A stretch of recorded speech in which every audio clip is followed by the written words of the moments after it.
the lack of money is the root of all evil. As a young boy, having two strong fathers, both influencing me, was difficult. I wanted to be a good son and listen, but the two fathers did not say the same things. The contrast in their points of view, particularly where money was concerned, was so extreme that I grew curious and intrigued. I began to start thinking for long periods of time about what each was saying. Much of my private time was spent reflecting, asking myself questions such as, why does he say that? And then asking the same question of the other dad's statement. It would have been much easier to simply say, yeah, he's right, I agree with that, or to simply reject the point of view by saying, the old man doesn't know what he's talking about. Instead, having two dads whom I love forced me to think and ultimately choose a way of thinking for myself. As a process, choosing to think for myself turned out to be much more valuable in the long run, rather than simply accepting or rejecting a single point of view. One of the reasons the rich get richer, the poor get poorer, and the middle class struggles in debt is because the subject of money is taught at home, not in school. Most of us learn about money from our parents. So what can a poor parent tell their child about money? They simply say, stay in school and study hard. The child may graduate with excellent grades, but with a poor person's financial programming and mindset.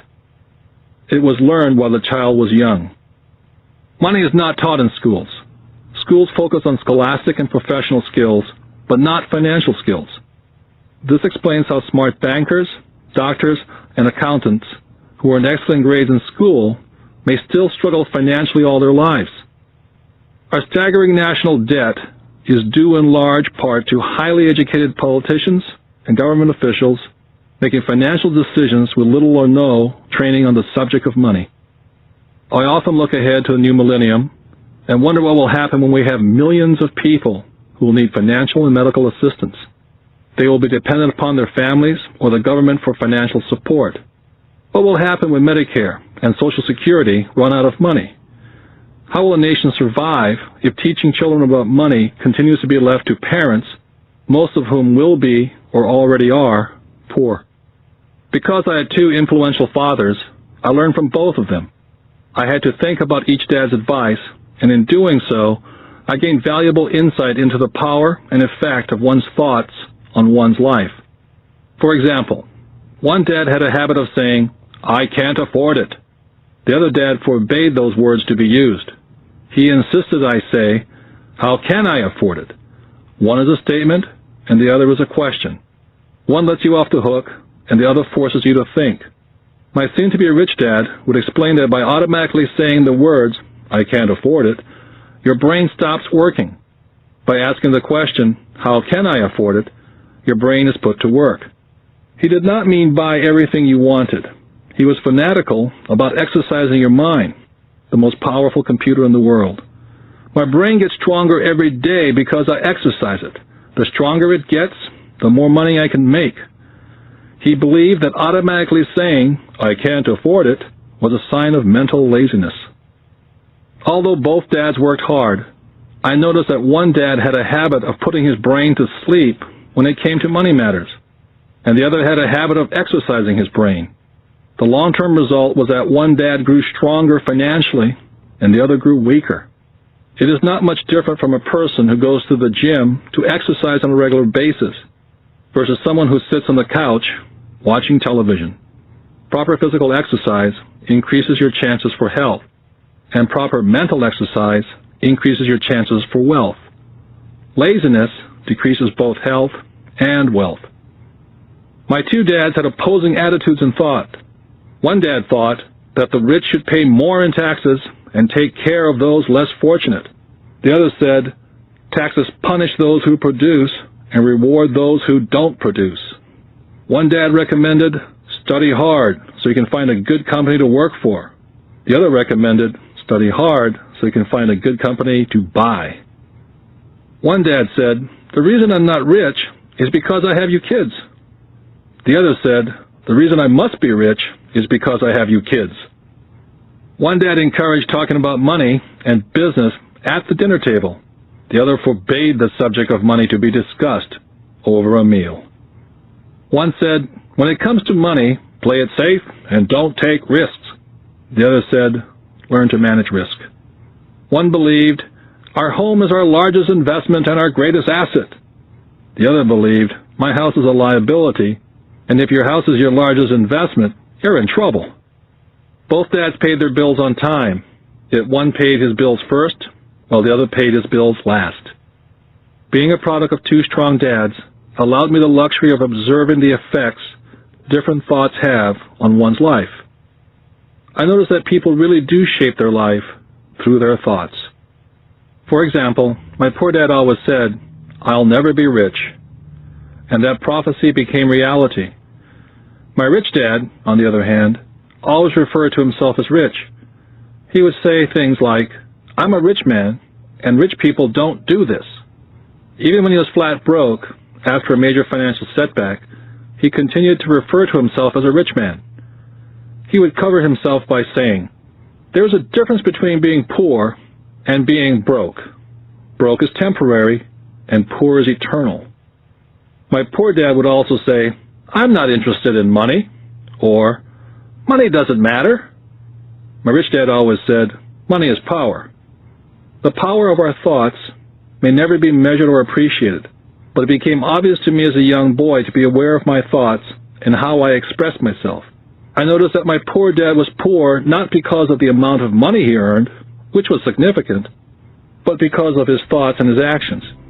As a young boy, having two fathers, I became acutely aware of being careful which thoughts I chose to adopt as my own. Whom should I listen to, my rich dad or my poor dad? Although both men had tremendous respect for education and learning, they disagreed in what they thought was important to learn. One wanted me to study hard, earn a degree, and get a good job to work for money.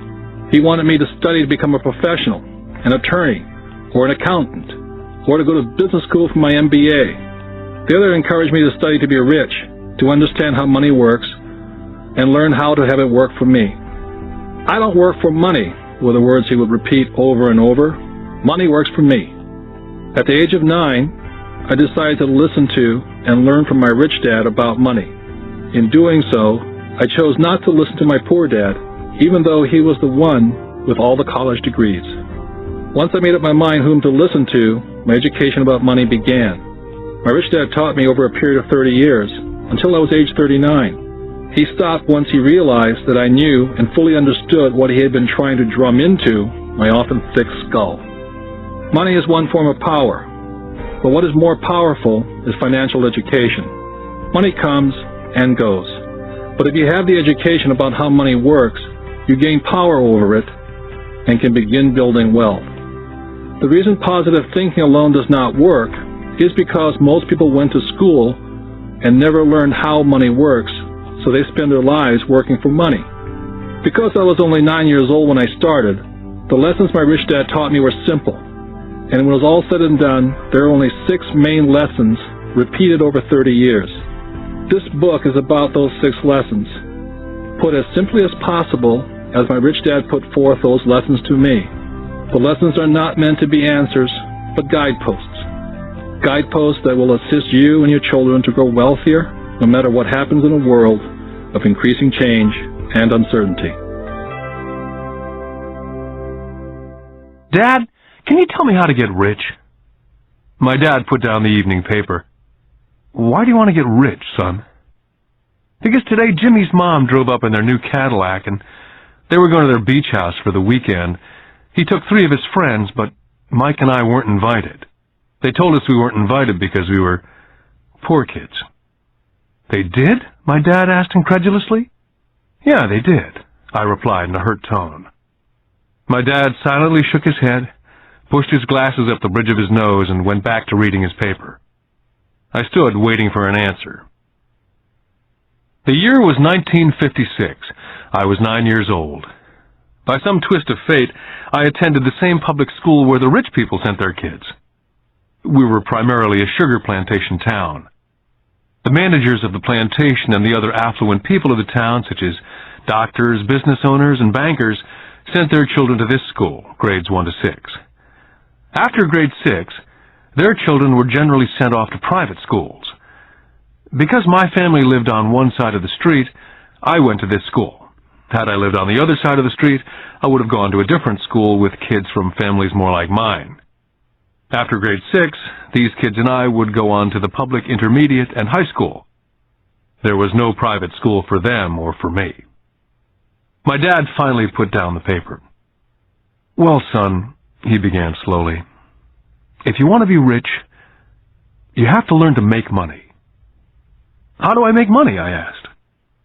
"Well, use your head, son," he said, smiling.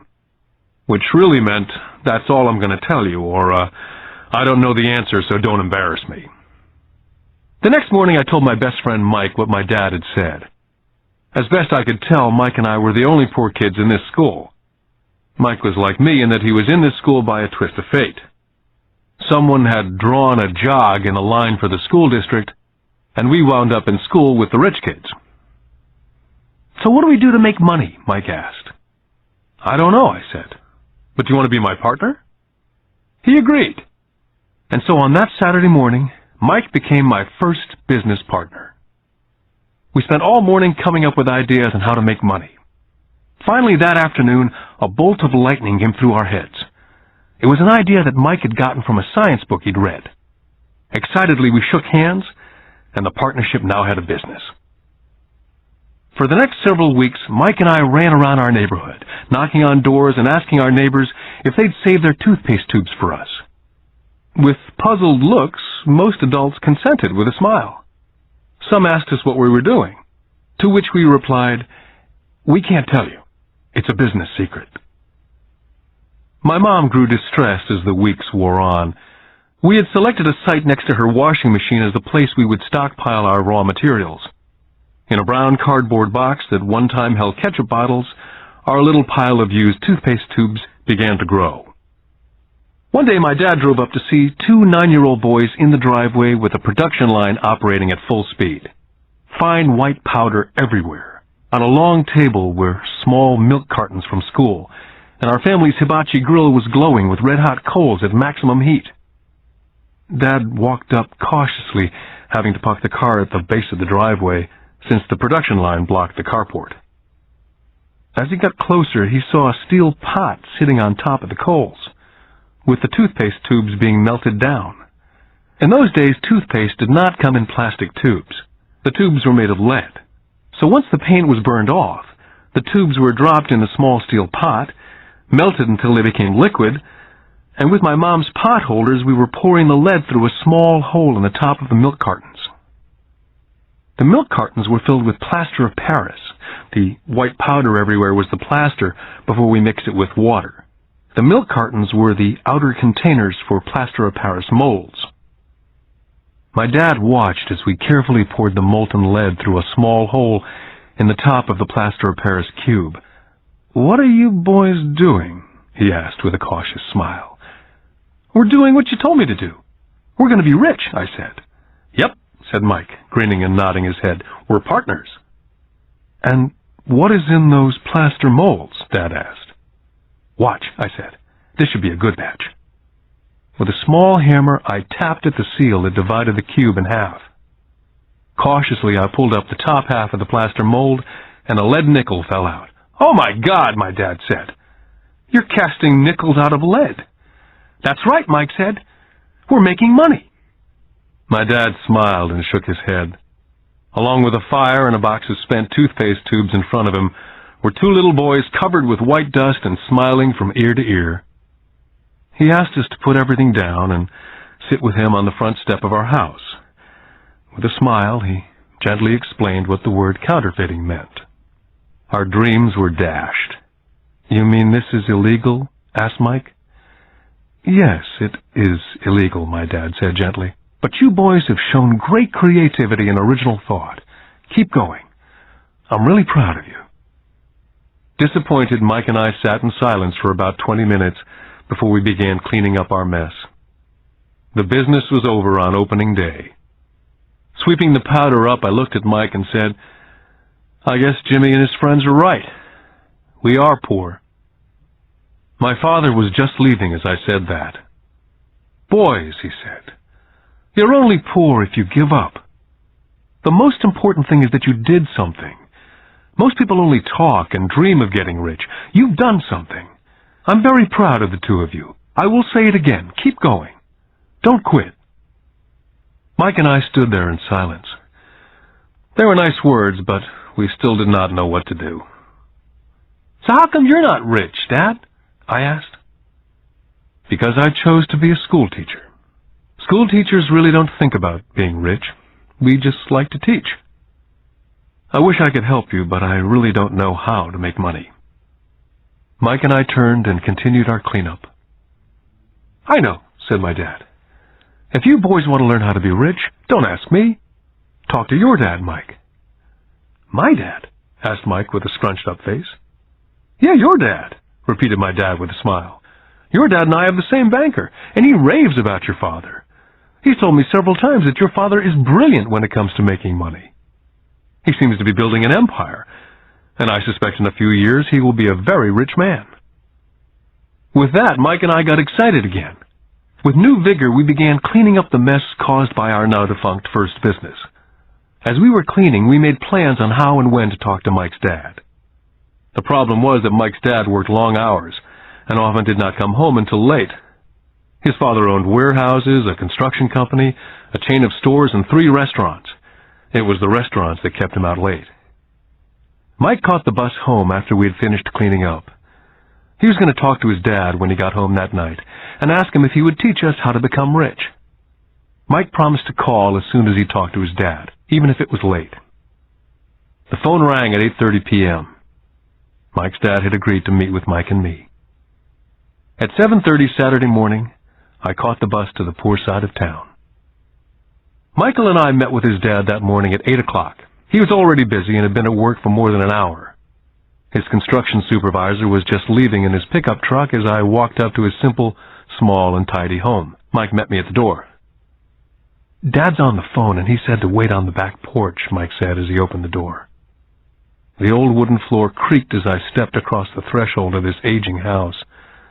There was a cheap mat just inside the door.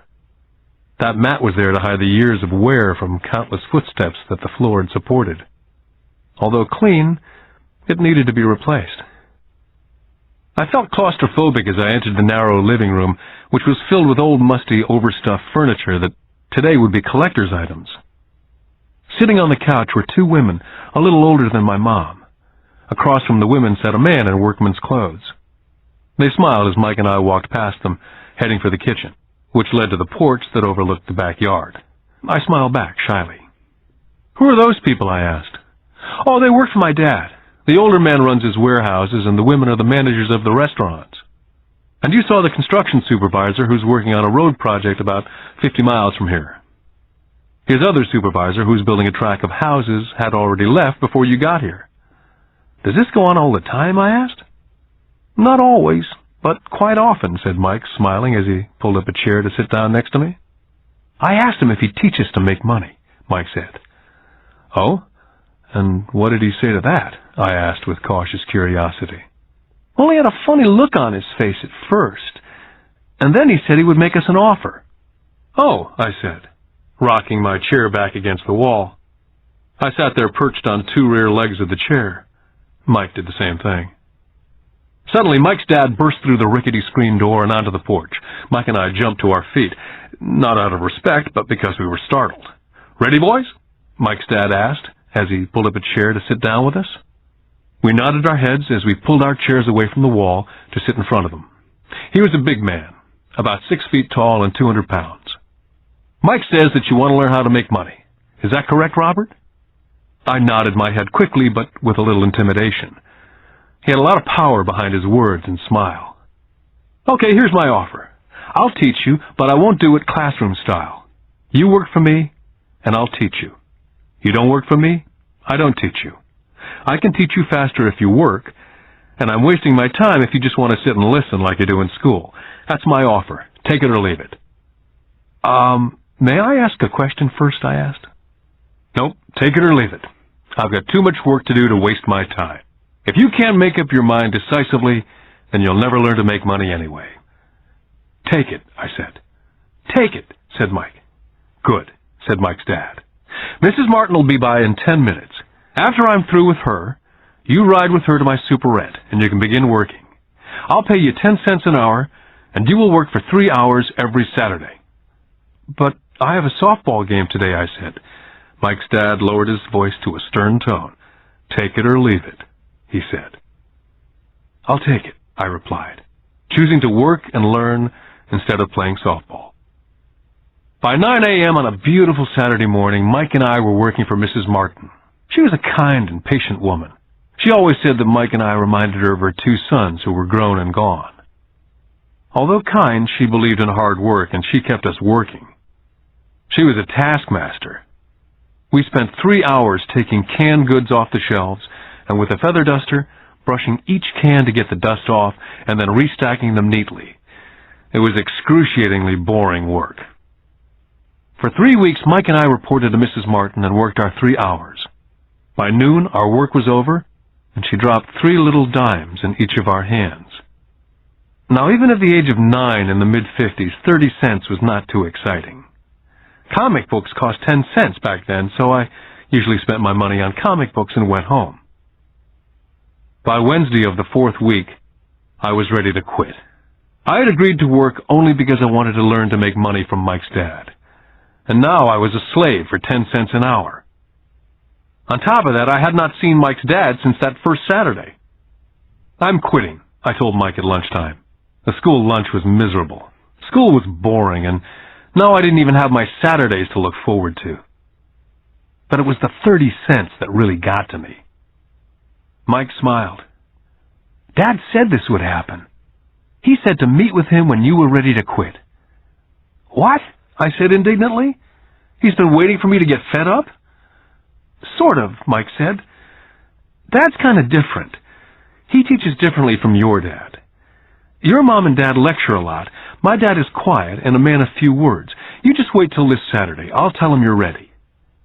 You mean I've been set up?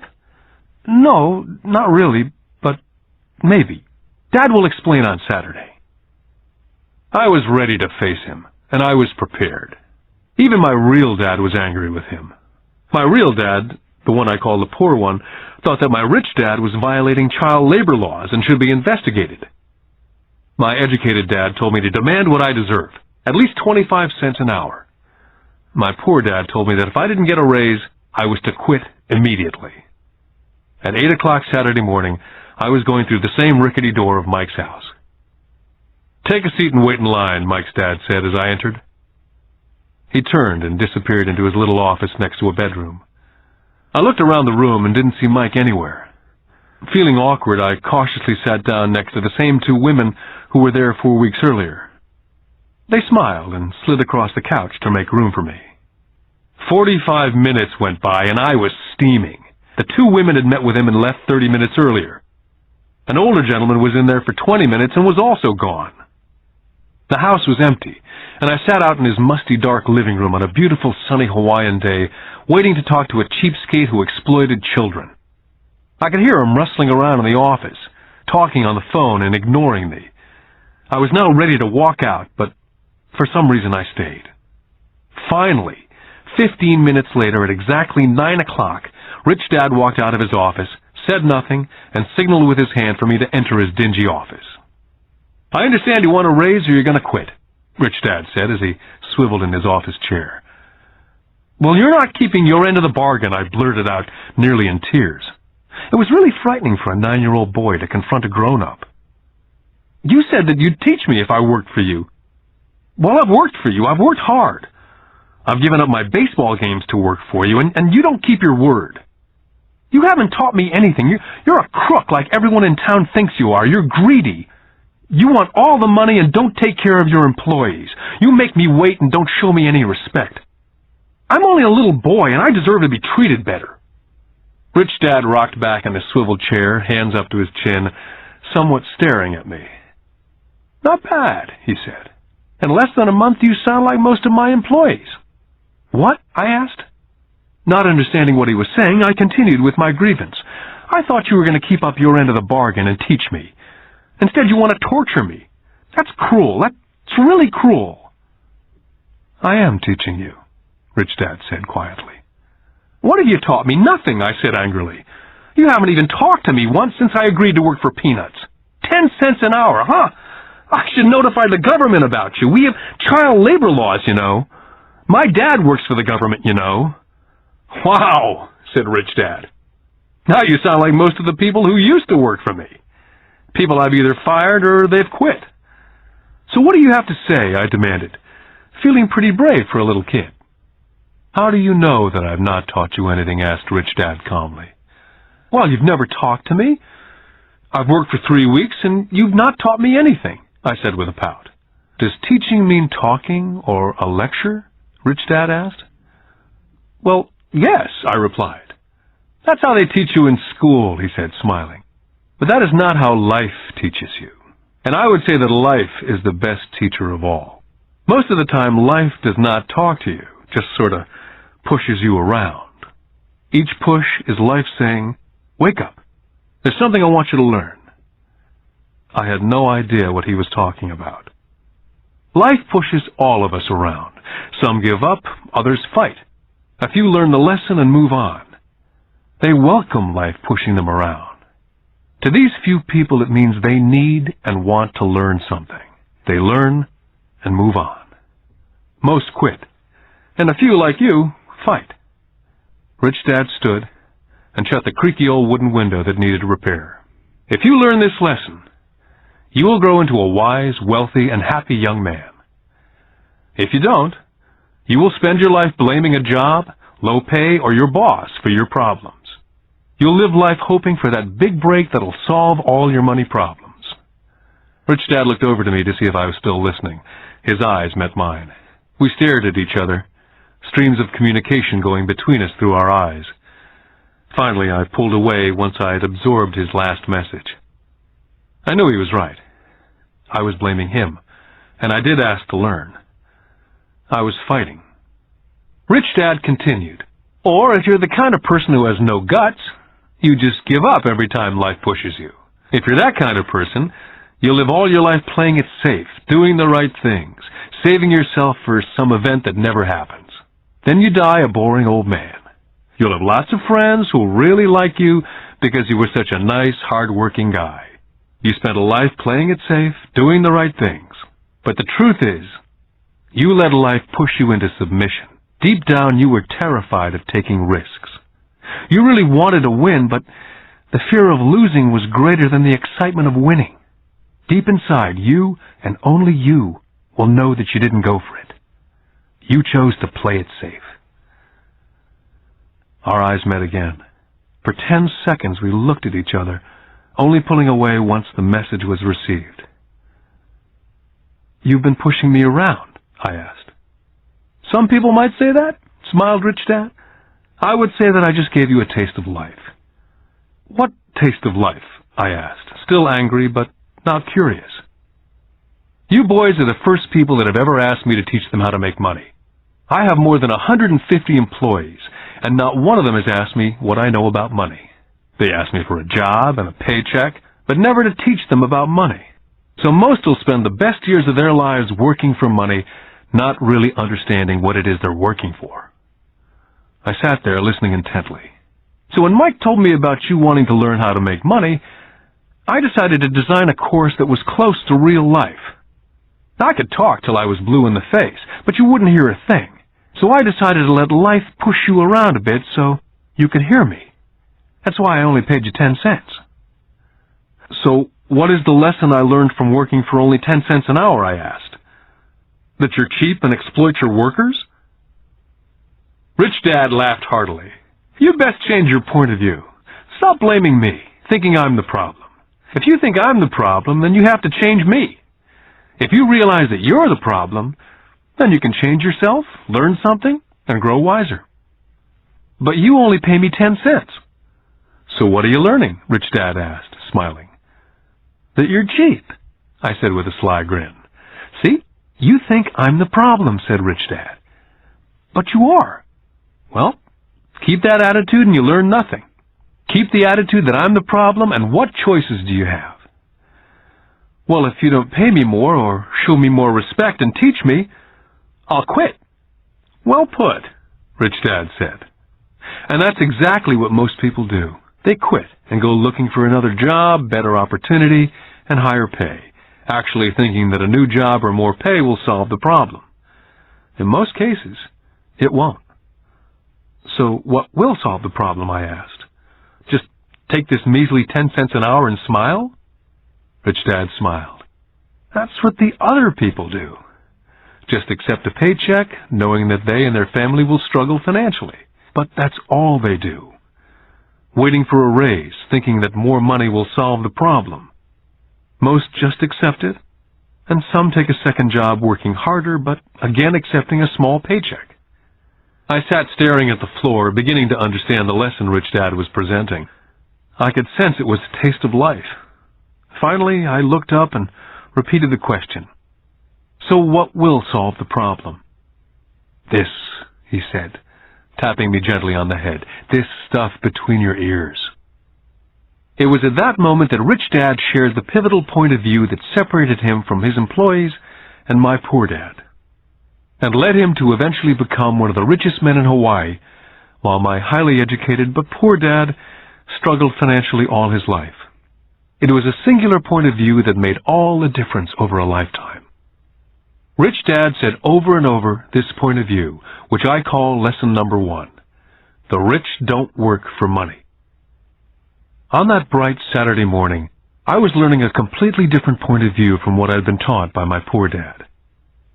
At the age of 9, I grew aware that both dads wanted me to learn. Both dads encouraged me to study, but not the same things. My highly educated dad recommended that I do what he did. Son, I want you to study hard, get good grades, so you can find a safe, secure job with a big company, and make sure it has excellent benefits. My rich dad wanted me to learn how money works, so I could make it work for me. These lessons I would learn through life with his guidance, not because of a classroom. My rich dad continued my first lesson. I'm glad you got angry about working for 10 cents an hour. If you'd not gotten angry, and had gladly accepted it, I would have to tell you that I could not teach you. You see, true learning takes energy, passion, a burning desire. Anger is a big part of that formula, for passion is anger and love combined. When it comes to money, most people want to play it safe and feel secure, so passion does not direct them, fear does. So is that why they'll take a job with low pay? I asked. Yes, said Rich Dad. Some people say I exploit people because they don't pay as much as the sugar plantation or the government. I say people exploit themselves. It's their fear, not mine. But don't you feel you should pay them more? I asked. I don't have to. And besides, more money will not solve the problem. Just look at your dad. He makes a lot of money and he still can't pay his bills. Most people, given more money, only get into more debt. So that's why the 10 cents an hour, I said, smiling. It's a part of the lesson. That's right, smiled Rich Dad. You see, your dad went to school and got an excellent education so he could get a high-paying job, which he did. But he still has money problems because he never learned anything about money at school. On top of that, he believes in working for money. And you don't, I asked? No, not really, said Rich Dad. If you want to learn to work for money, then stay in school. That's a great place to learn to do that. But if you want to learn how to have money work for you, then I will teach you that. But only if you want to learn. Wouldn't everyone want to learn that, I asked? No, said Rich Dad, simply because it's easier to learn to work for money, especially if fear is your primary emotion when the subject of money is discussed. I don't understand, I said with a frown. Oh, don't worry about that for now. Just know that it's fear that keeps most people working at a job. The fear of not paying their bills, the fear of being fired, the fear of not having enough money, the fear of starting over. That's the price of studying to learn a profession or trade and then working for money. Most people become a slave to money and then get angry at their boss. Learning to have money work for you is a completely different course of study, I asked. Absolutely, Rich Dad answered. Absolutely. We sat in silence. My friends would have been just starting their Little League baseball game. but for some reason I was now thankful I decided to work for 10 cents an hour. I sensed that I was about to learn something my friends would not learn in school. "Ready to learn?" asked Rich Dad. "Absolutely," I said with a grin. "I've kept my promise. I've been teaching you from afar," my rich dad said. "At 9 years old, you've gotten a taste of what it feels like to work for money. Just multiply your last month by 50 years, and you'll have an idea of what most people spend their life doing." "I don't understand," I said. "How did you feel waiting in line to see me? Once to get hired and once to ask for more money." "Terrible," I said. "If you choose to work for money, that is what life is like for many people," said Rich Dad. "And how did you feel when Mrs. Martin dropped 3 dimes in your hand for 3 hours' work?" "I felt like it wasn't enough. It seemed like nothing. I was disappointed," I said. "And that is how most employees feel when they look at their paychecks, especially after all the tax and other deductions are taken out. At least you got 100%.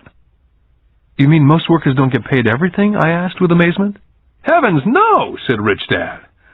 "The government always takes its share first." "How do they do that?" I asked. "Taxes," said Rich Dad. "You're taxed when you earn, you're taxed when you spend, you're taxed when you save, you're taxed when you die." "Why do people let the government do that to them?" "The rich don't," said Rich Dad with a smile. "The poor and the middle class do. I'll bet you that I earn more than your dad, yet he pays more in taxes." "How can that be?" I asked. As a 9-year-old boy, that made no sense to me.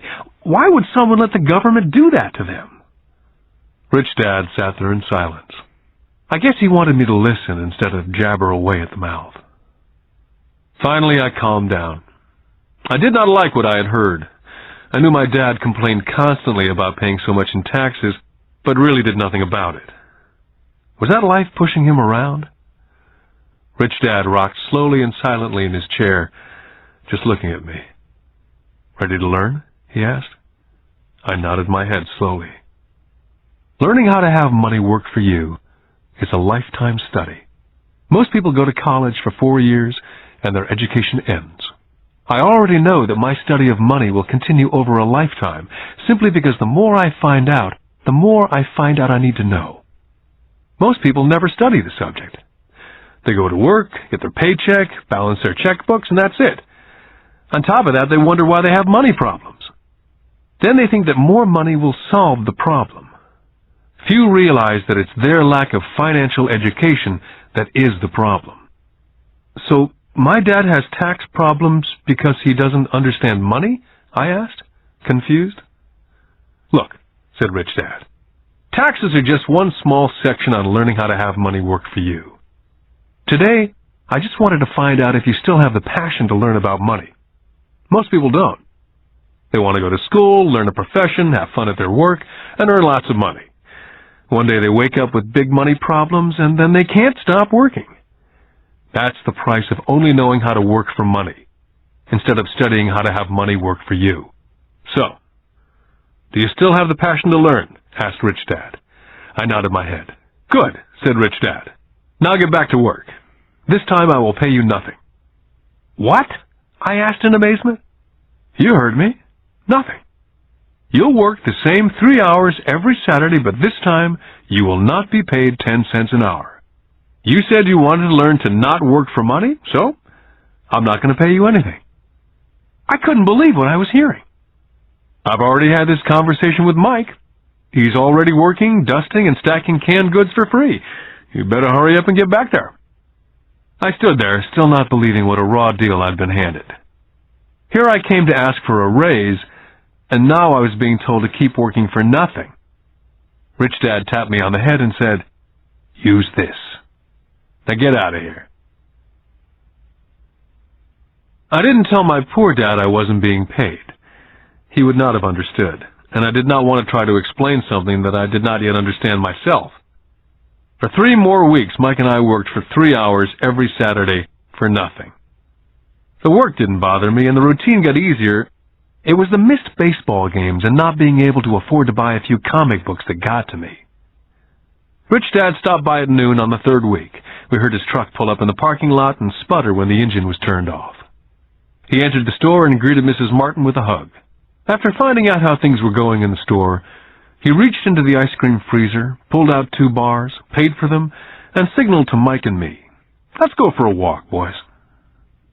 We crossed the street, dodging a few cars, and walked across a large grassy field where a few adults were playing softball. Sitting down at a remote picnic table, he handed Mike and me the ice cream bars. "How's it going, boys?" "Okay," Mike said. I nodded in agreement. "Learn anything yet?" Rich Dad asked. Mike and I looked at each other, shrugged our shoulders, and shook our heads in unison. "Well, you boys had better start thinking. You're staring at one of life's biggest lessons. If you learn the lesson, you'll enjoy a life of great freedom and security. If you don't learn the lesson, you'll wind up like Mrs. Martin and most of the people playing softball in this park. They work very hard for a little money, clinging to the illusion of job security, looking forward to a 3-week vacation each year and a skimpy pension after 45 years of work. Now, if that excites you, I'll give you a raise to 25 cents an hour." "But these are good, hard-working people. Are you making fun of them?" I demanded. A smile came over Rich Dad's face. "Mrs. Martin's like a mother to me, and I would never be that cruel. I may sound cruel because I'm doing my best to point something out to the two of you. I want to expand your point of view so you can see something most people never have the benefit of seeing because their vision is too narrow. Most people never see the trap they're in." Mike and I sat there uncertain of his message. He sounded cruel, yet we could sense he was desperately wanting us to know something. With a smile, Rich Dad said, "Doesn't that 25 cents an hour sound good? Doesn't that make your heart beat a little faster?" I shook my head no, but it really did. 25 cents an hour would be big bucks to me. "Okay, I'll pay you $1 an hour," Rich Dad said with a sly grin. Now my heart was beginning to race. My brain was screaming, "Take it, take it." I could not believe what I was hearing. Still, I said nothing. "Okay, $2 an hour." My little 9-year-old brain and heart nearly exploded. After all, it was 1956, and being paid $2 an hour would have made me the richest kid in the world. I couldn't imagine earning that kind of money. I wanted to say yes, but somehow my mouth stayed silent. Maybe my brain had overheated and blown a fuse, but deep down I badly wanted that $2 an hour. The ice cream had melted and was running down my hand. Rich Dad was looking at 2 boys staring back at him, eyes wide open and brains empty. He knew that he was testing us, and he knew there was part of our emotions that wanted to take the deal. "Okay," he said, $5 an hour. Suddenly there was a silence from inside me. Something had changed.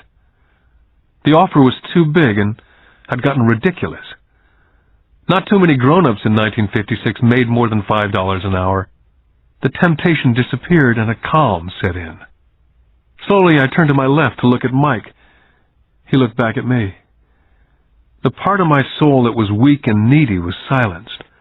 The part of me that had no price took over. There was a calm and a certainty about money that entered my brain and my soul. I knew Mike had gotten to that point also. "Good," Rich Dad said softly. "Most people have a price. And they have a price because of human emotions named fear and greed. First, the fear of being without money motivates us to work hard. And then once we get that paycheck, greed or desire starts us thinking about all the wonderful things money can buy. The pattern is then set." "What pattern?" I asked. "The pattern of get up, go to work, pay bills, get up, go to work, pay bills. Their lives are then run forever by 2 emotions, fear and greed. Offer them more money, and they continue the cycle by also increasing their spending.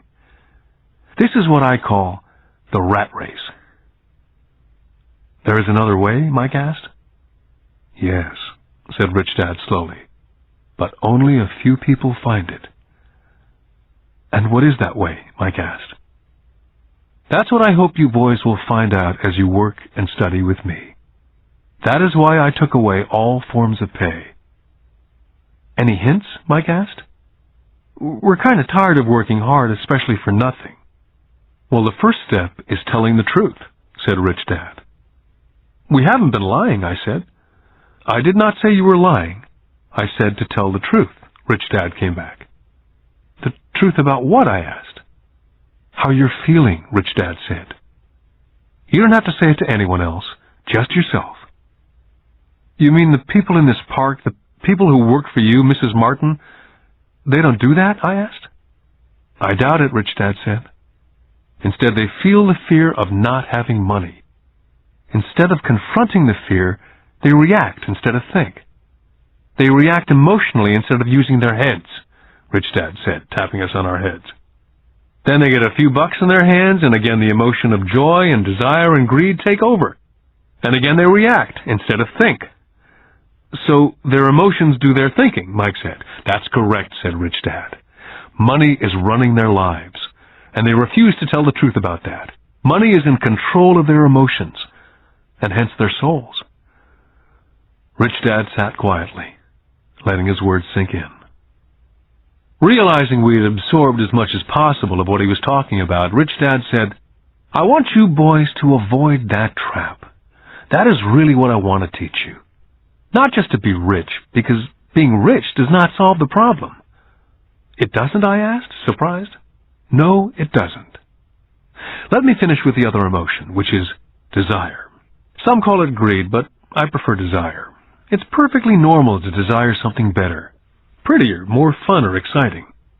So people also work for money because of desire.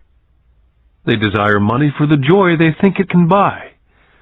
But the joy that money brings is often short-lived, and they soon need more money for more joy, more pleasure, more comfort, more security. So they keep working, thinking money will soothe their souls that are troubled by fear and desire, but money cannot do that. Even for rich people, Mike asked? Rich people included, said Rich Dad. In fact, the reason many rich people are rich is not because of desire, but because of fear. They actually think that money can eliminate that fear of not having money, of being poor. So they amass tons of it only to find out that the fear gets worse. They now fear losing it. I have friends who keep on working even though they have plenty. I know people who have millions who are more afraid now than when they were poor. They're terrified of losing all their money. I want to teach you to master the power of money, not be afraid of it. And they don't teach that in school. If you don't learn it, you can become a slave to money. It was finally making sense. He did want us to widen our views, to see what Mrs. Martin could not see, his employees could not see, or my dad for that matter. He used examples that sounded cruel at the time, but I've never forgotten them. My vision widened that day, and I could begin to see the trap that lay ahead for most people. You see, we're all employees, ultimately. We just work at different levels, said Rich Dad. I just want you boys to have a chance to avoid the trap. The trap caused by those two emotions, fear and desire. Use them in your favor, not against you. That's what I want to teach you. I'm not interested in just teaching you to make a pile of money. That won't handle the fear or desire. If you don't first handle fear and desire and you get rich, you'll only be a high-paid slave. So how do we avoid the trap? I asked. The main cause of poverty or financial struggle is fear and ignorance, not the economy or the government or the rich. It's self-inflicted fear and ignorance that keeps people trapped. So you boys go to school and get your college degrees. I'll teach you how to stay out of the trap. The pieces of the puzzle were appearing. My highly educated dad had a great education and a great career, but school never told him how to handle money or his fears. It became clear that I could learn different and important things from two fathers. So you've been talking about the fear of not having money. How does the desire of money affect our thinking? Mike asked. How did you feel when I tempted you with a pay raise? Did you notice your desires rising? We nodded our heads. By not giving into your emotions, you were able to delay your reactions and think. That's most important. We will always have emotions of fear and greed. From here on in, it's most important for you to use those emotions to your advantage and for the long term, and not simply let your emotions run you by controlling your thinking. Most people use fear and greed against themselves. That's the start of ignorance. Most people live their lives chasing paychecks, pay raises, and job security, because of the emotions of desire and fear, not really questioning where those emotion-driven thoughts are leading them. It's just like the picture of a donkey dragging a cart with its owner dangling a carrot just in front of the donkey's nose. The donkey's owner may be going where he wants to go, but the donkey is chasing an illusion. Tomorrow there will only be another carrot for the donkey. You mean the moment I began to picture a new baseball glove, candy, or toys that's like a carrot to a donkey, Mike asked? Yeah. And as you get older, your toys get more expensive. New car, boat, and a big house to impress your friends, said Rich Dad with a smile. Fear pushes you out the door, and desire calls to you, enticing you toward the rocks. That's the trap. So, what's the answer? Mike asked. What intensifies fear and desire is ignorance. That's why rich people with lots of money often have more fear the richer they get. Money is the carrot, the illusion. Rich Dad went on to explain that a human's life is a struggle between ignorance and illumination. He explained that once a person stops searching for information and knowledge of oneself, ignorance sets in. That struggle is a moment-to-moment decision to learn to open or close one's mind. Look, school is very, very important. You go to school to learn a skill or a profession so as to be a contributing member of society. Every culture needs teachers, doctors, mechanics, artists, cooks, business people, police officers, firefighters, soldiers. Schools train them so our culture can thrive and flourish, said Rich Dad. Unfortunately for many people, school is the end, not the beginning. What does ignorance have to do with greed and fear, I asked. Because it's ignorance about money that causes so much greed and so much fear, said Rich Dad. Let me give you some examples. A doctor wanting more money to better provide for his family raises his fees. By raising his fees, it makes healthcare more expensive for everyone. Now it hurts the poor people the most, so poor people have worse health than those with money. Because the doctors raise their rates, the attorneys raise their rates. Because the attorneys' rates have gone up, school teachers want a raise, which raises our taxes, and on and on and on.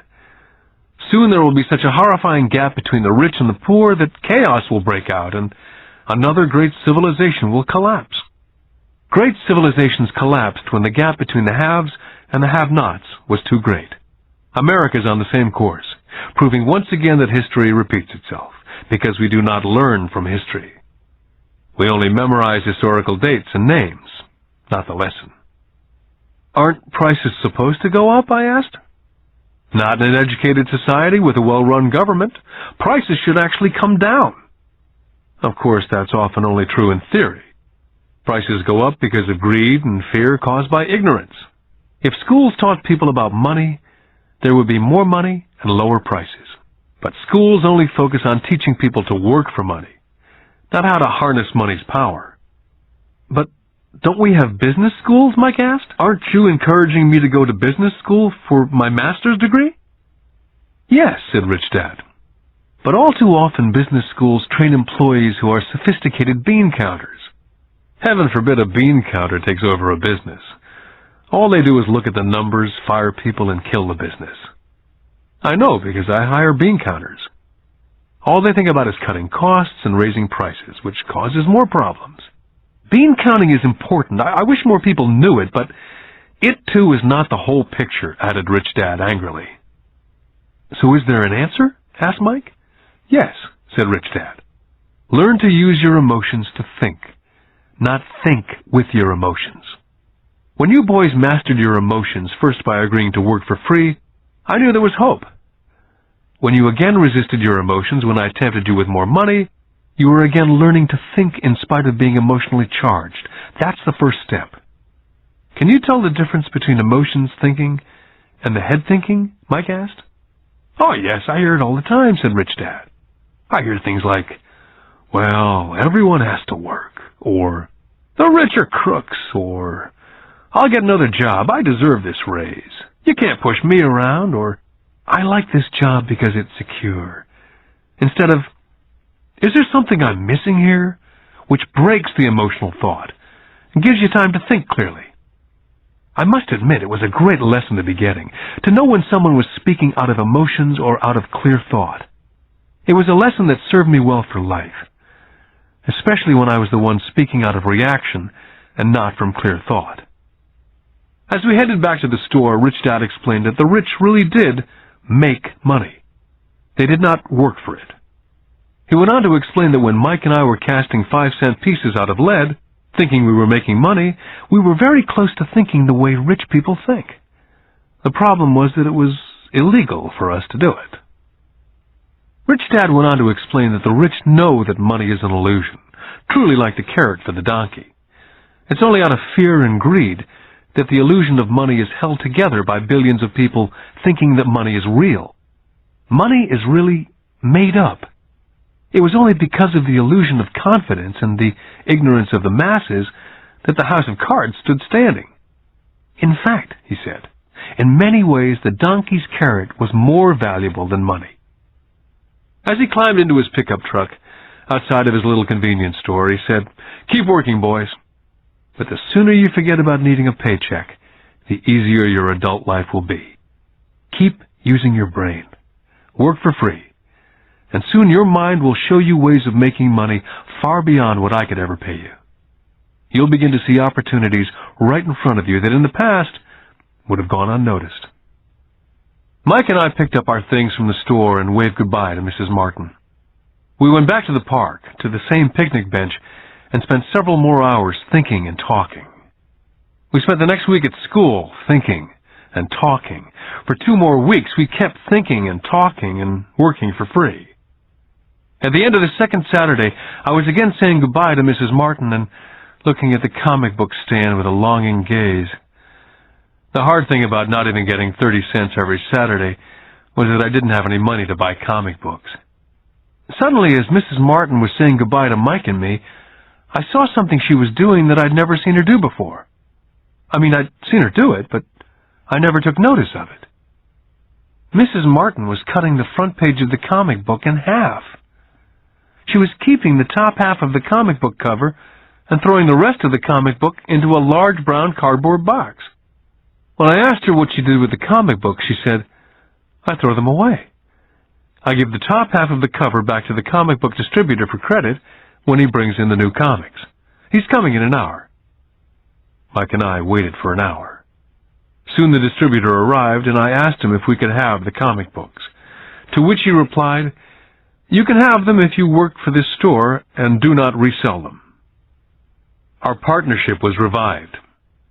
Mike's mom had a spare room in the basement that no one used. We cleaned it out and began piling hundreds of comic books in that room. Soon our comic book library was open to the public.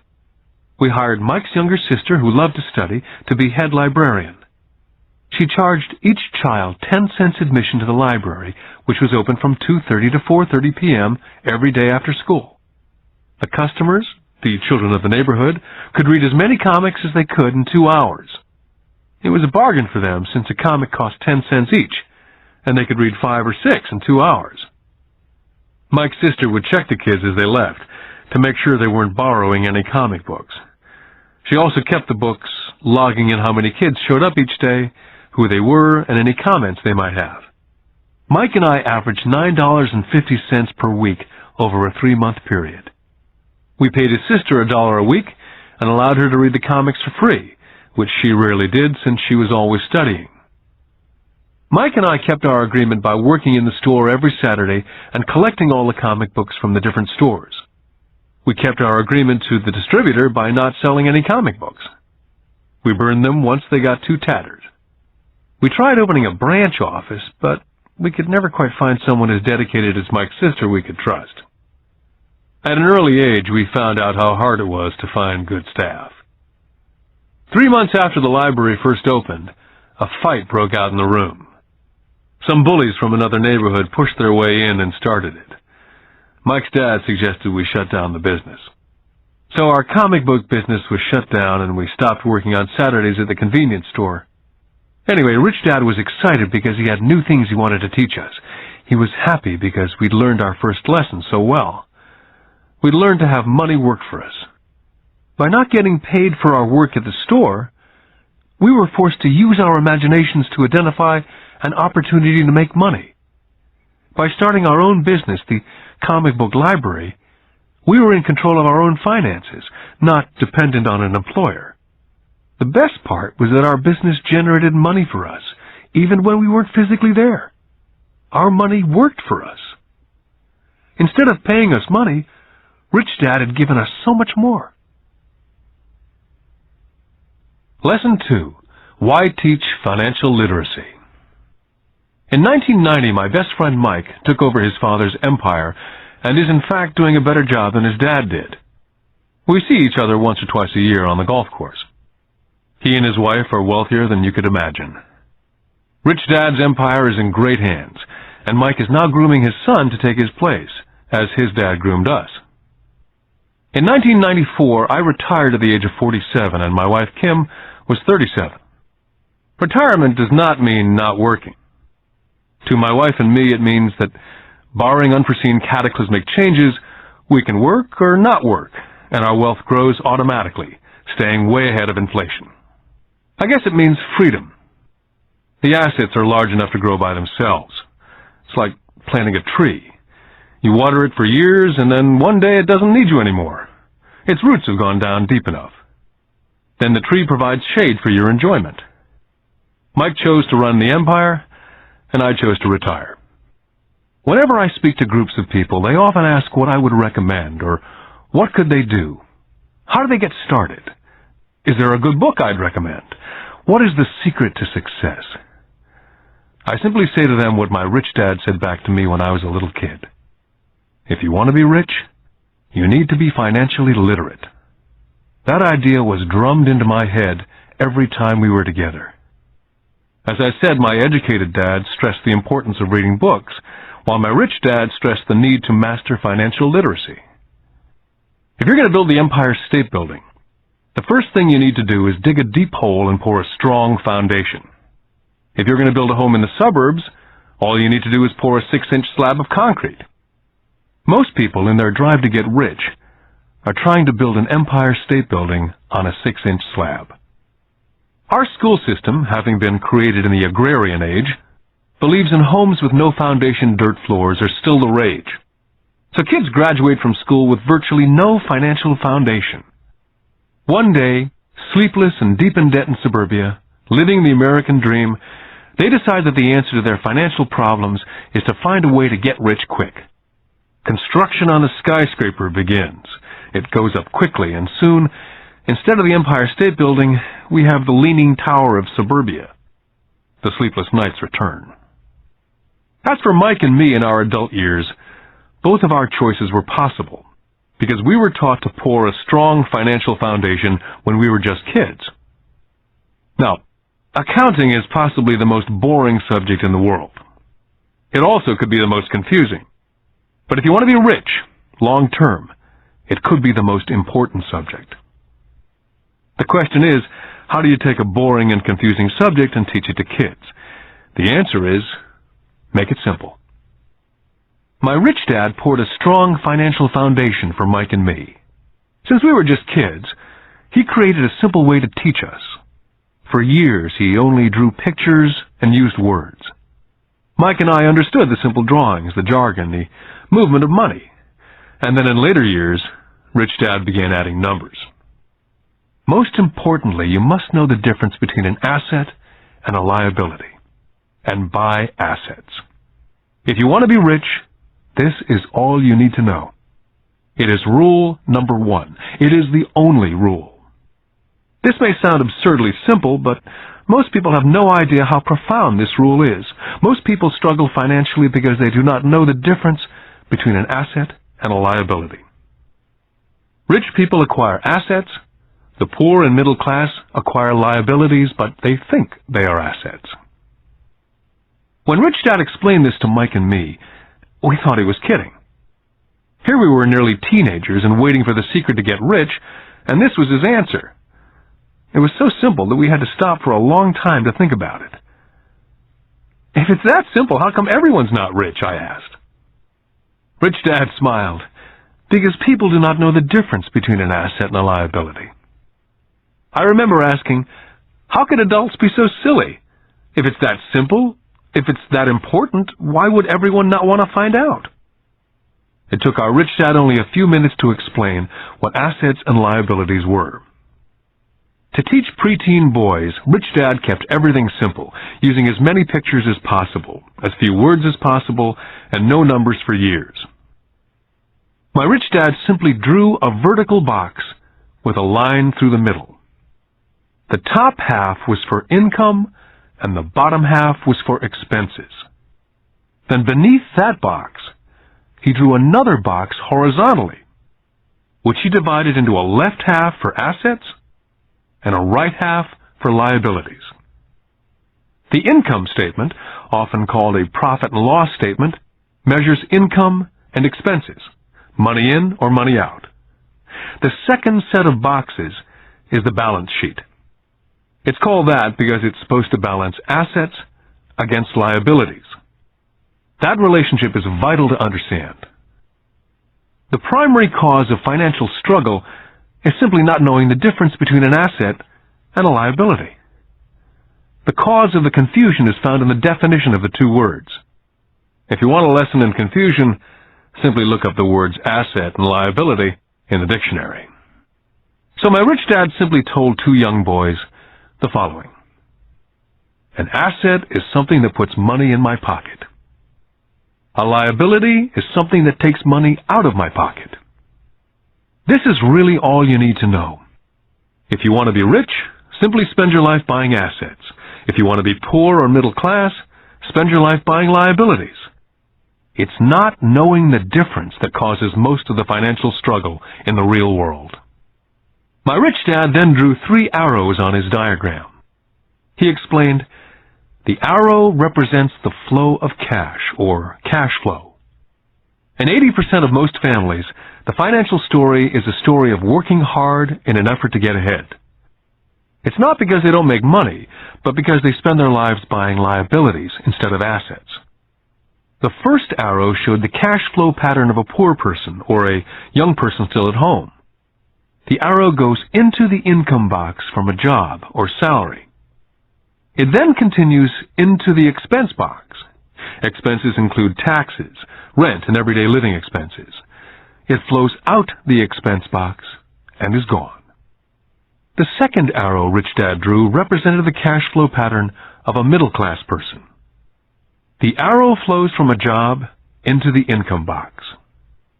It then flows into the liabilities box. Most middle-class people acquire many liabilities, such as a mortgage, a car loan, and credit card debt. From the liabilities box, it flows to the expense box, where the monthly payments are made for the liabilities, as well as taxes and living expenses. From there, it flows out the expense box and is gone. The third arrow is a pattern of a wealthy person. This arrow simply flows from the asset box into the income box. The cash flow is not generated by a job or salary, but by assets. Remember, assets are things that put money in your pocket. Additionally, the rich have few expenses and liabilities, or if they do, those liabilities are more than covered by their assets. Examples such as these are oversimplified. Everyone has living expenses, the need for food, shelter, and clothing.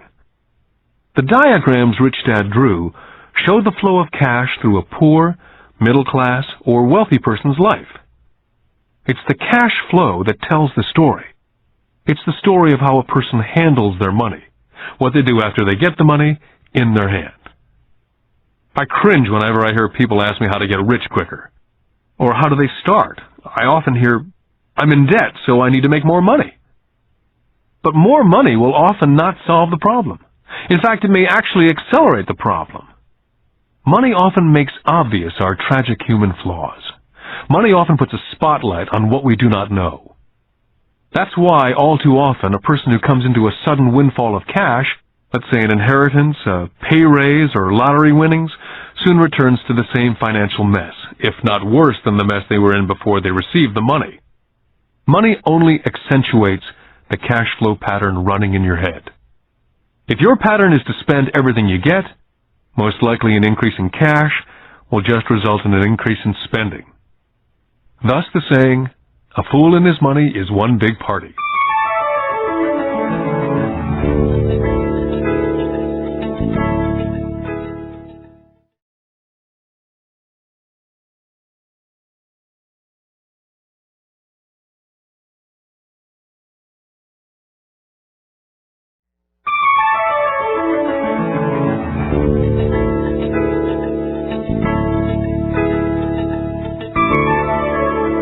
Because students leave school without financial skills, millions of educated people pursue their profession successfully, but later find themselves struggling financially.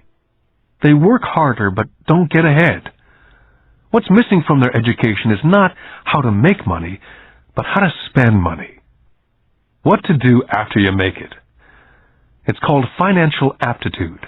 What to do with the money once you make it, how to keep people from taking it from you, how long you keep it, and how hard that money works for you.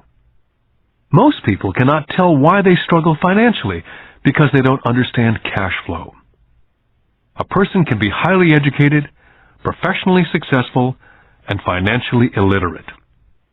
These people often work harder than they need to because they learned how to work hard, but not how to have their money work for them. The moving picture show of hard-working people has a set pattern. Recently married, a happy, highly educated young couple move in together in one of their cramped rented apartments.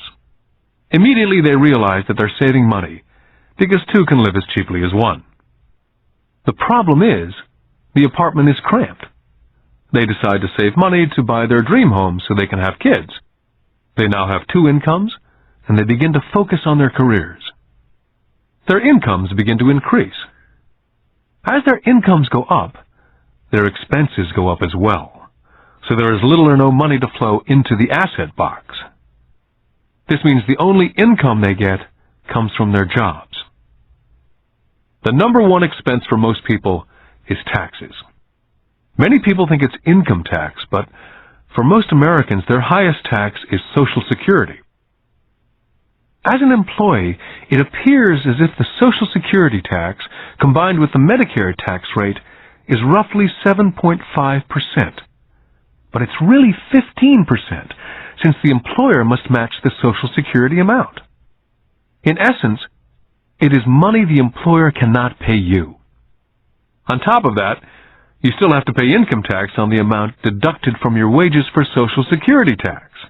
Income you never receive because it went directly to Social Security through withholding. Then their liabilities go up. This is best demonstrated by going back to the young couple. As a result of their incomes going up, they decide to go out and buy the house of their dreams. Once in their house, they have a new tax, called property tax. Then they buy a new car, new furniture, and new appliances to match their new house. All of a sudden, they wake up, and their liabilities column is full of mortgage debt and credit card debt. They're now trapped in the rat race. A child comes along. They work harder. The process repeats itself. More money and higher taxes, also called bracket creep. A credit card comes in the mail. They use it. It maxes out. A loan company calls and says their greatest asset, their home, has appreciated in value. The company offers a bill consolidation loan because their credit is so good and tells them the intelligent thing to do is clear off the high-interest consumer debt by paying off their credit card. And besides, interest on their home is a tax deduction. They go for it and pay off those high-interest credit cards. They breathe a sigh of relief. Their credit cards are paid off. They've now folded their consumer debt into their home mortgage. Their payments go down because they extend their debt over 30 years. It is the smart thing to do. Their neighbor calls to invite them to go shopping. The Memorial Day sale is on. A chance to save some money. They say to themselves, I won't buy anything, I'll just go look.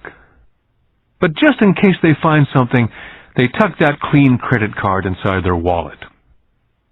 I run into this young couple all the time. Their names change, but their financial dilemma is the same.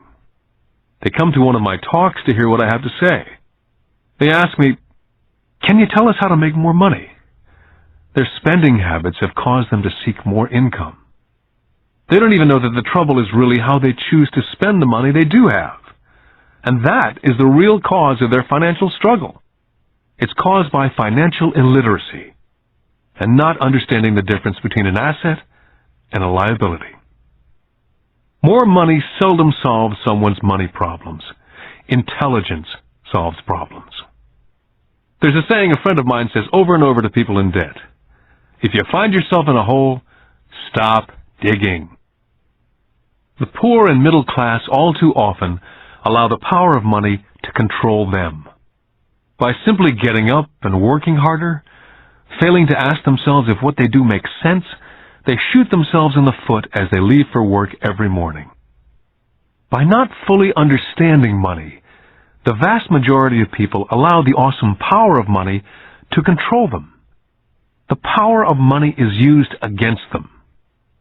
By the time Mike and I were 16 years old, we began to have problems in school. We were not bad kids. We just began to separate from the crowd. We worked for Mike's dad after school and on the weekends. Mike and I often spent hours after work just sitting at a table with his dad while he held meetings with his bankers, attorneys, accountants, brokers, investors, managers, and employees. We learned more sitting at his meetings than we did in all our years of school, college included. Mike's dad was not school educated, but he was financially educated and successful as a result. He used to tell us over and over again, an intelligent person hires people who are more intelligent than they are. So Mike and I had the benefit of spending hours listening to, and in the process learning from, intelligent people. But because of this, both Mike and I just could not go along with the standard dogma that our teachers preached. Occasionally, Mike or I would ask our teachers how what we studied was applicable, or we asked why we never studied money and how it worked. To the latter question, we often got the answer that money was not important, that if we excelled in our education, the money would follow.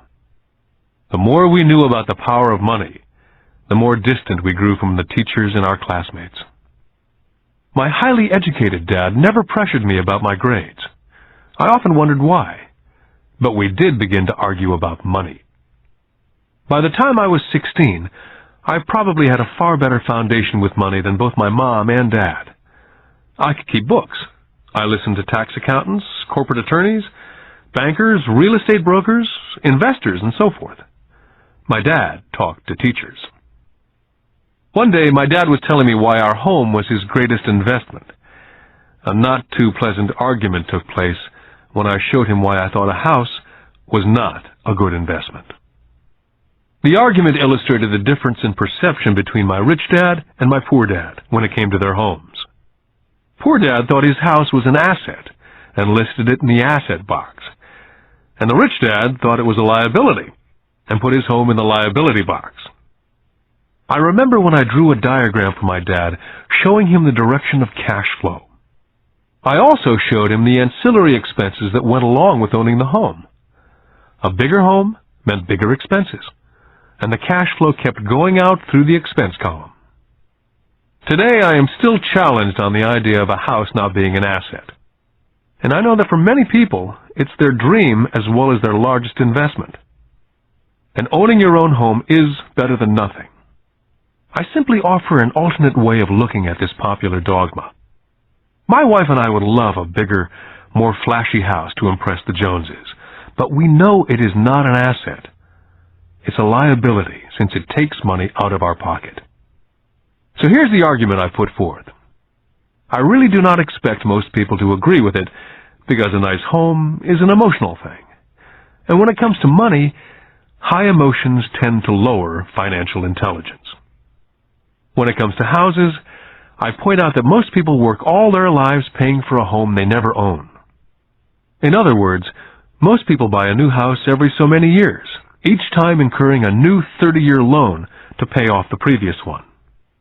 Even though people receive a tax deduction for interest on mortgage payments, they pay for all their other expenses with after-tax dollars, even after they pay off their mortgage.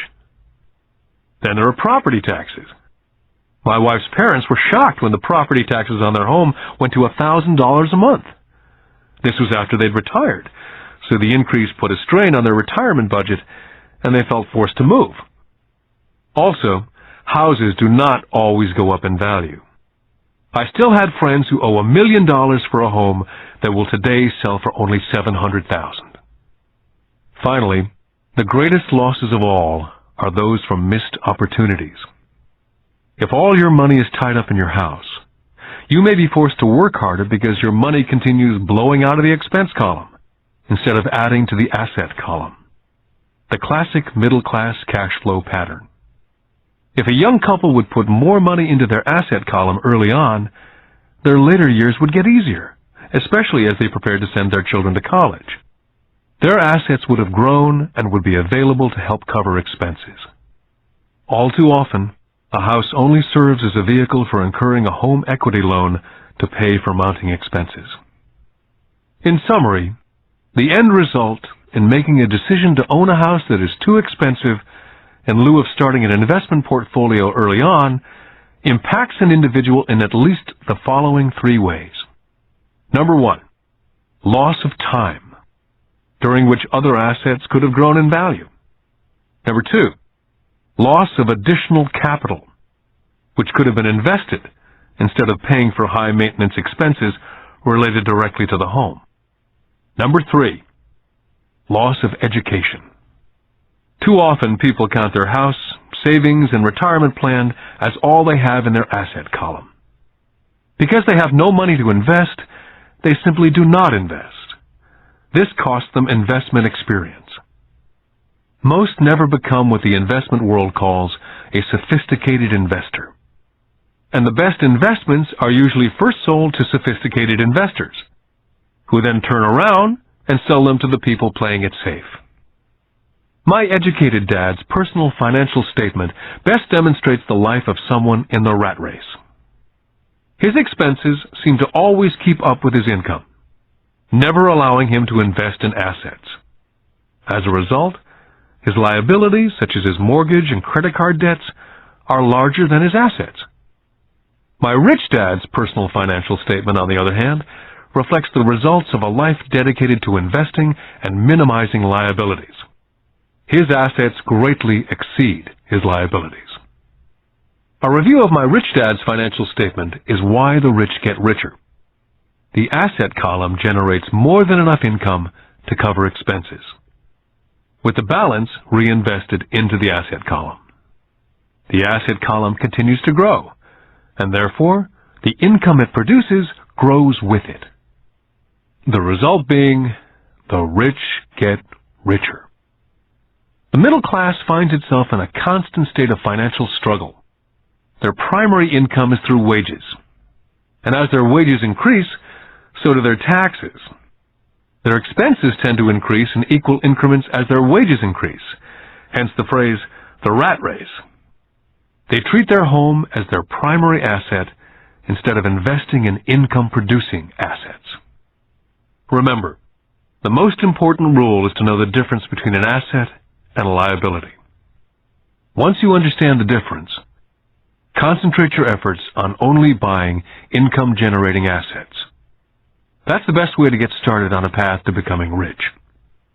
Keep doing that, and your asset column will grow.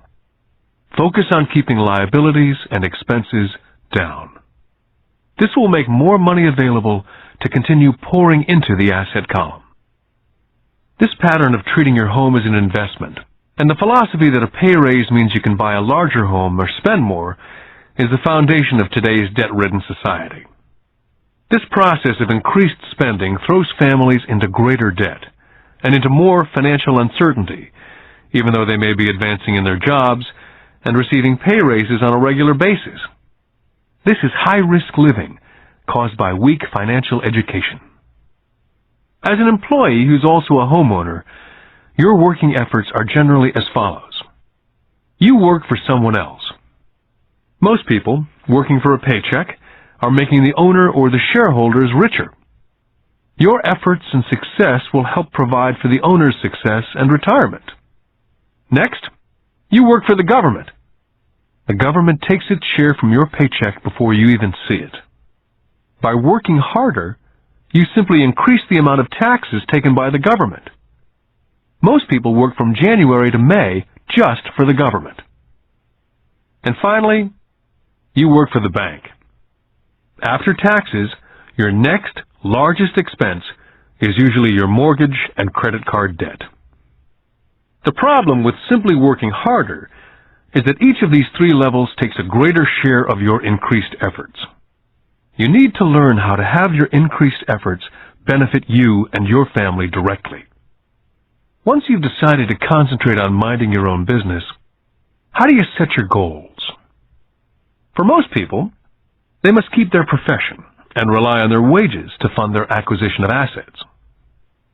As their assets grow, how do they measure the extent of their success? When does someone realize that they are rich, that they have wealth? As well as having my own definitions for assets and liabilities, I also have my own definition for wealth. Actually, I borrowed it from a man named Buckminster Fuller. Some people call him a quack, and others call him a living genius. Years ago, he got all the architects buzzing because he applied for a patent in 1961 for something called a geodesic dome. But in the application, Fuller also said something about wealth. It was pretty confusing at first, but after reading it for a while, it began to make some sense. Wealth is a person's ability to survive so many number of days forward. Or, if I stopped working today, how long could I survive? Unlike net worth, the difference between your assets and liabilities, which is often filled with a person's expensive junk and opinions of what things are worth, this definition creates the possibility for developing a truly accurate measurement. I could now measure and really know where I was in terms of my goal to become financially independent. Although net worth often includes these non-cash producing assets like stuff you bought that now sits in your garage, wealth measures how much money your money is making, and therefore your financial survivability. Wealth is the measure of the cash flow from the asset column compared with the expense column. Let's use an example. Let's say I have a cash flow from my asset column of $1,000 a month, and I have monthly expenses of $2,000. What's my wealth? Let's go back to Buckminster Fuller's definition. Using his definition, how many days forward can I survive? And let's assume a 30-day month. By that definition, I have enough cash flow for half a month. When I have achieved $2,000 a month cash flow from my assets, then I will be wealthy. I now have income generated from assets each month that fully covers my monthly expenses. If I want to increase my expenses, I first must increase my cash flow from assets to maintain this level of wealth. Take notice that it's at this point that I am no longer dependent on my wages. I have focused on and been successful in building an asset column that's made me financially independent. If I quit my job today, I would be able to cover my monthly expenses with the cash flow from my assets. My next goal would be to have the excess cash flow from my assets reinvested into the asset column. The more money that goes into my asset column, the more my asset column grows. The more my assets grow, the more my cash flow grows. And as long as I keep my expenses less than the cash flow from these assets, I will grow richer, with more and more income from sources other than my physical labor. As this reinvestment continues, I am well on my way to being rich.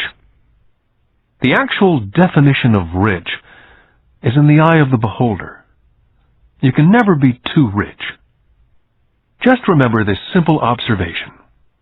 The rich buy assets, the poor only have expenses. The middle class buys liabilities they think are assets. So how do I start minding my own business? What's the answer?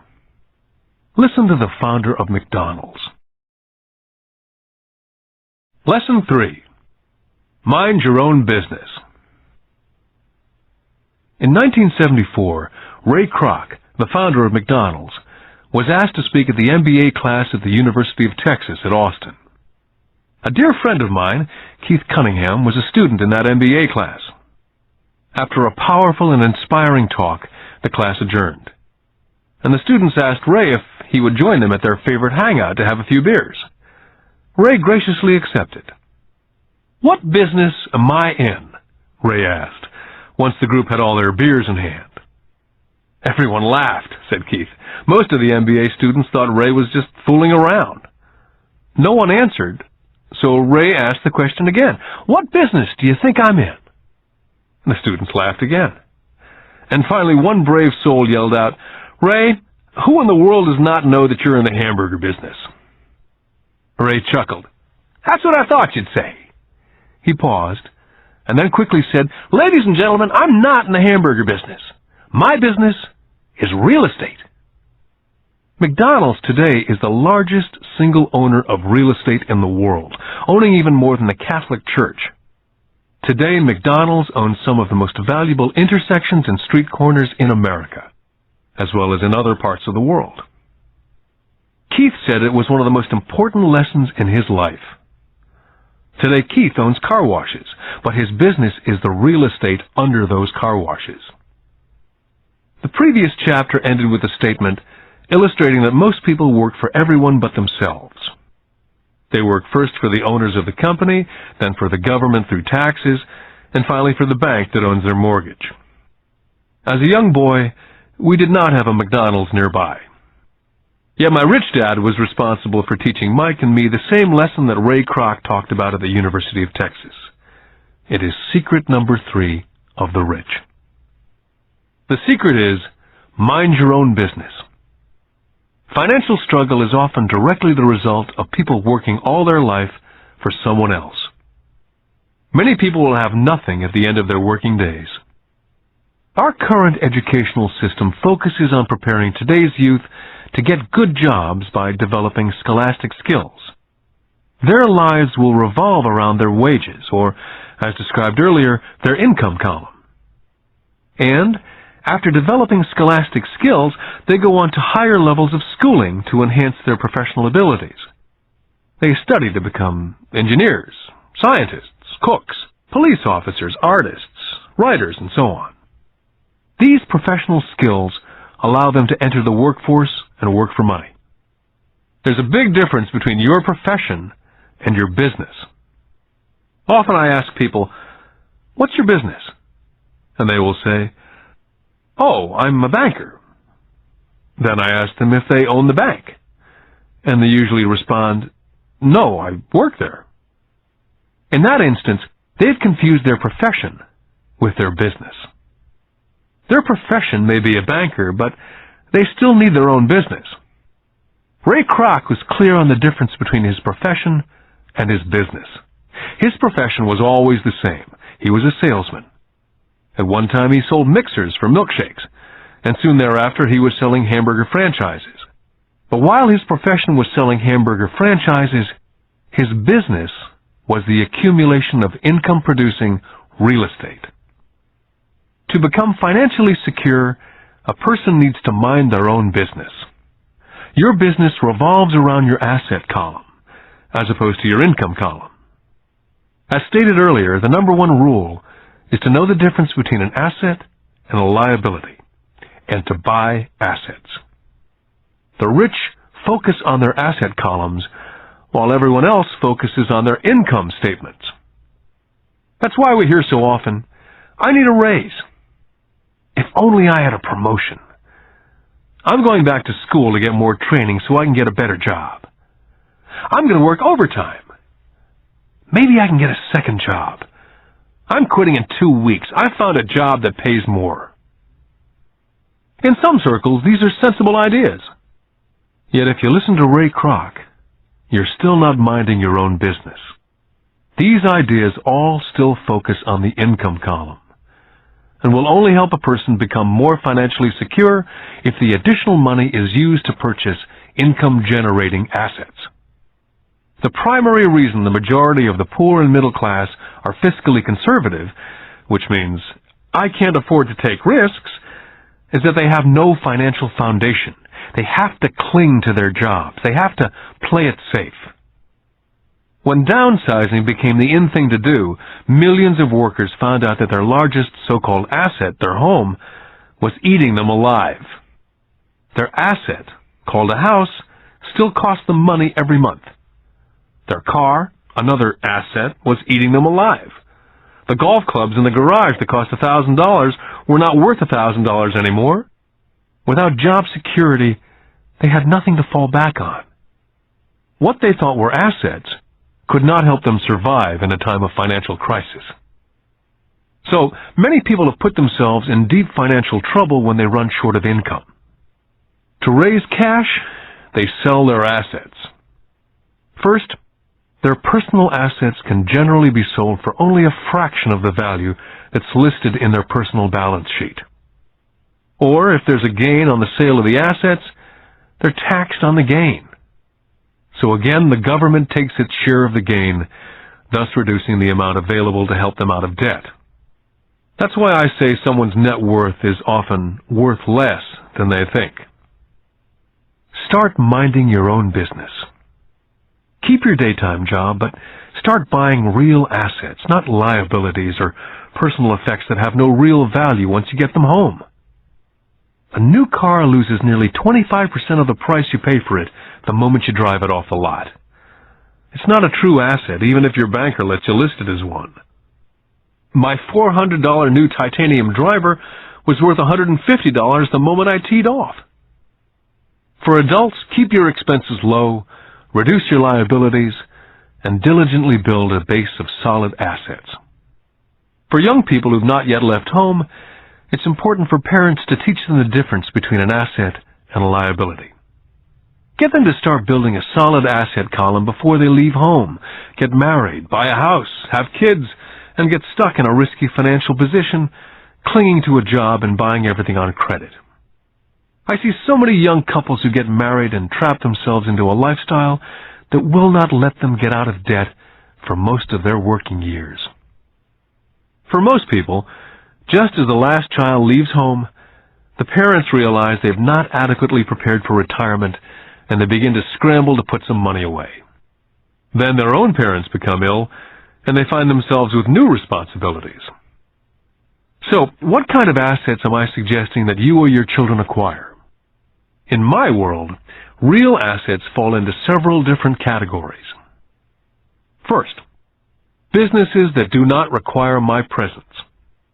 I own them, but they're managed or run by other people. If I have to work there, it's not a business. It becomes my job. Then come categories such as stocks, bonds, mutual funds, income-generating real estate, notes or IOUs, royalties from intellectual property such as music, scripts, patents, and finally anything else that has value, produces income, or appreciates and has a ready market. As a young boy, my educated dad encouraged me to find a safe job. My rich dad, on the other hand, encouraged me to begin acquiring assets that I loved. If you don't love it, you won't take care of it. I collect real estate simply because I love buildings and land. I love shopping for them. I could look at them all day long. When problems arise, the problems are not so bad that it changes my love for real estate. For people who hate real estate, they shouldn't buy it. I love stocks of small companies, especially startups. The reason is that I am an entrepreneur, not a corporate person. In my early years, I worked in large organizations such as Standard Oil of California, the U.S. Marine Corps, and Xerox Corporation. I enjoyed my time with those organizations and have fond memories, but I know deep down I'm not a company man. I like starting companies, not running them. So my stock buys are usually of small companies, and sometimes I even start the company and take it public. Fortunes are made in new stock issues, and I love the game. Many people are afraid of small-cap companies and call them risky, and they are. But risk is always diminished if you love what the investment is, understand it, and know the game. For years, even while I was with the Marine Corps and Xerox, I did what my rich dad recommended. I kept my daytime job, but I still minded my own business.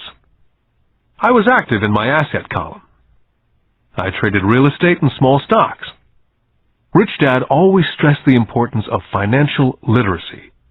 The better I was at understanding the accounting and cash management, the better I would be at analyzing investments and eventually starting and building my own company.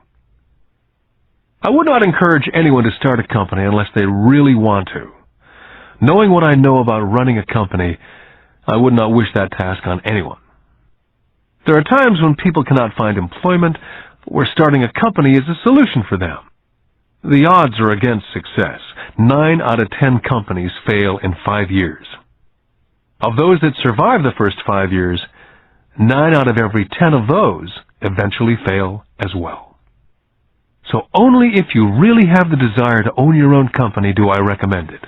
Otherwise, keep your daytime job and mind your own business. When I say mind your own business, I mean to build and keep your asset column strong. Once a dollar goes into it, never let it come out. Think of it this way. Once a dollar goes into your asset column, it becomes your employee. The best thing about money is that it works 24 hours a day and can work for generations. Keep your daytime job, be a great hard-working employee, but keep building that asset column. As your cash flow grows, you can buy some luxuries. An important distinction is that rich people buy luxuries last, while the poor and middle class tend to buy luxuries first. The poor and middle class often buy luxury items such as big houses, diamonds, furs, jewelry, or boats because they want to look rich. They look rich, but in reality they just get deeper in debt on credit. The old money people, the long-term rich, built their asset column first. Then the income generated from the asset column bought their luxuries. The poor and middle class buy luxuries with their own sweat, blood, and children's inheritance. A true luxury is a reward for investing in and developing a real asset. For example, when my wife and I had extra money coming from our apartment houses, she went out and bought her Mercedes. It didn't take any extra work or risk on her part because the apartment house bought the car. She did, however, have to wait for it for 4 years while the real estate investment portfolio grew and finally began throwing off enough extra cash flow to pay for the car. But the luxury, the Mercedes, was a true reward because she had proved she knew how to grow her asset column. That car now means a lot more to her than simply another pretty car. It means she used her financial intelligence to afford it. What most people do is they impulsively go out and buy a new car or some other luxury on credit. They may feel bored and just want a new toy. Buying a luxury on credit often causes a person to sooner or later actually resent that luxury because the debt on the luxury becomes a financial burden. After you've taken the time and invested in and built your own business, you're now ready to add the magic touch, the biggest secret of the rich. The secret that puts the rich way ahead of the pack. The reward at the end of the road for diligently taking the time to mind your own business. Lesson 4. The history of taxes and the power of corporations. I remember in school being told the story of Robin Hood and his merry men.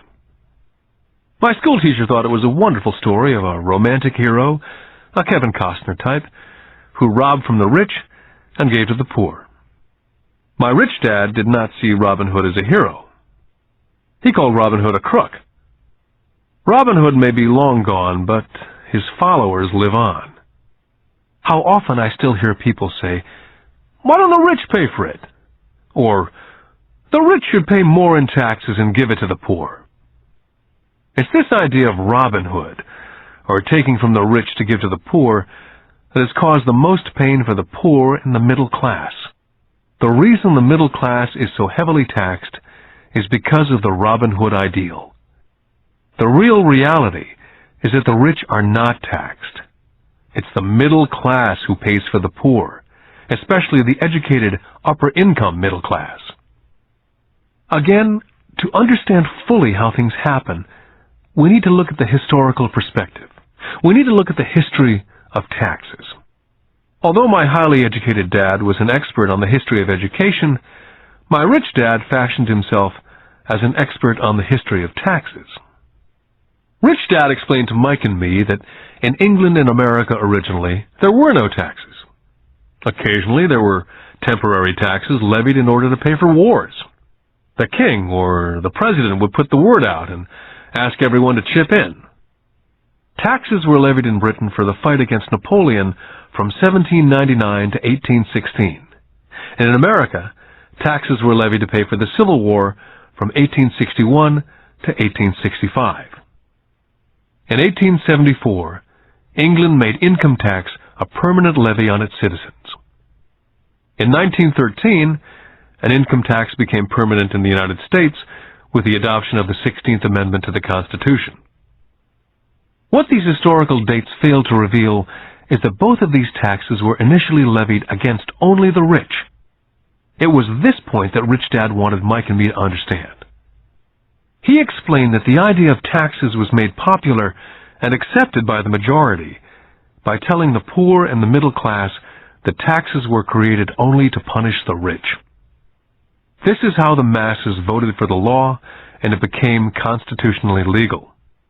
Although it was intended to punish the rich, in reality it wound up punishing the very people who voted for it, the poor and the middle class. Once government got a taste of money, the appetite grew, said Rich Dad.